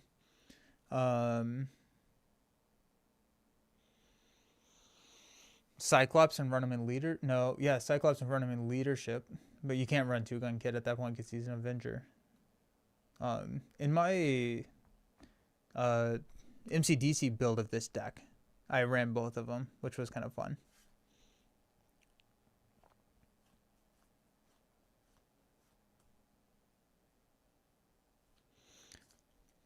Let's just take the 2 of them out. So I'm going to swing. I'm actually not going to use this hand cannon then. I'm going to swing for 2, 4, 10. So we're going to apply 5, 7 damage here.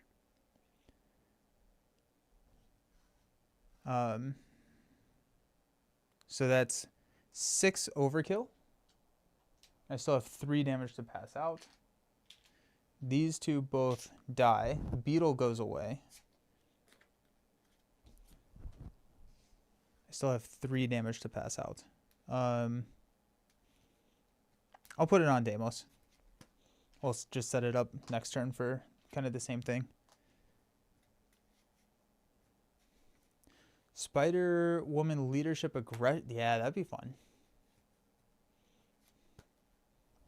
That'd be good. That'd be real good. Milano will remove 3. I'm going to flip down. Will Girl follow through in a Genius.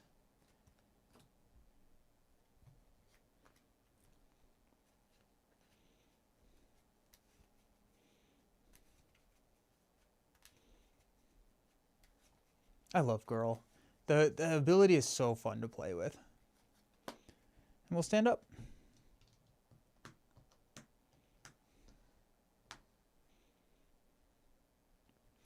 Rapid Growth, Sunfire, Wasp Sting, Pim Particles, that's 4, Genius, and a Savage Strike. There it is. That's probably lethal. We'll go 2 Threat here on the main. Drang is confused. Got 1 more here. We got 2 encounter cards. The first one is Bombardment. After resolving step 1, I forgot to do that. We're going to throw it all on Nick, by the way. After resolving step 1, resolve charge up. We can exhaust and remove 3 threat from there. That is not a problem for me. And then we got Cannonade. Not a problem. We're ignoring it. Discard the top card. Spoiling to get 1 here. We will go Hall of Heroes to draw 3 cards. Skilled Strike, Ant-Man, and a Wasp Sting. And it doesn't matter, but we're going to go ahead and Girl, Psylocke, and Nick in there.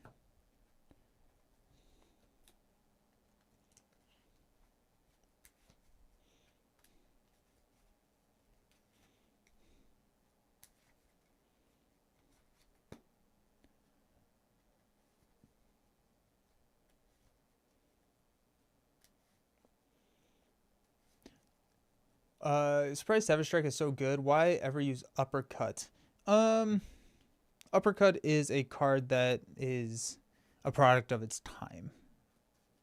The only reason I could see Uppercut is if you're running like a Hunt Technique build, because then it's 3 for 8, so it's a swinging web kick, but I don't run Uppercut.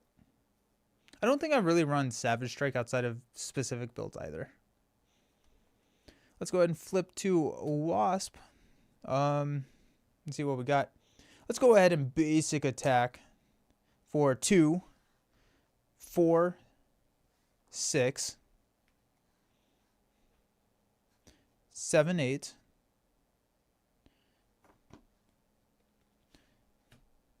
Spend those 14. We don't have to even touch Deimos, but I want to. So 4 here. Which then does 3 overkill damage here, takes him down to 9.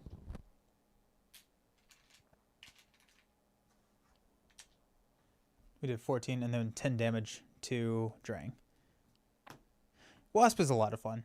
I really enjoy just the way that she's able to do it. My issue with like even a hero with 1 attack can do it for 7 damage. Yes, but it's a very, very conditional 7 damage. Typically for 3 effective resources, I'm looking for 8 damage. And so it's less than that. Now it does give you piercing, which is really nice, but you also have to be ready. You have to give up anything else that you would do with your basic activation. So if you wanted to rely on damage from Savage Strike, then now you can't thwart or something like that. And so I think it's a really well designed card. Because it's not going in every deck. It can be really powerful in specific builds. It can be good in some builds, but it's not something that it has a lot of conditions to make it good. And that's right where I like the design space to be. You have a Clobber deck for Hulkling? Yeah, Clobber and Hulkling is a lot of fun. You just get that damage right back. Sweet. Alrighty, that's going to be it for me today. Got to go to a bookstore. It'll be fun.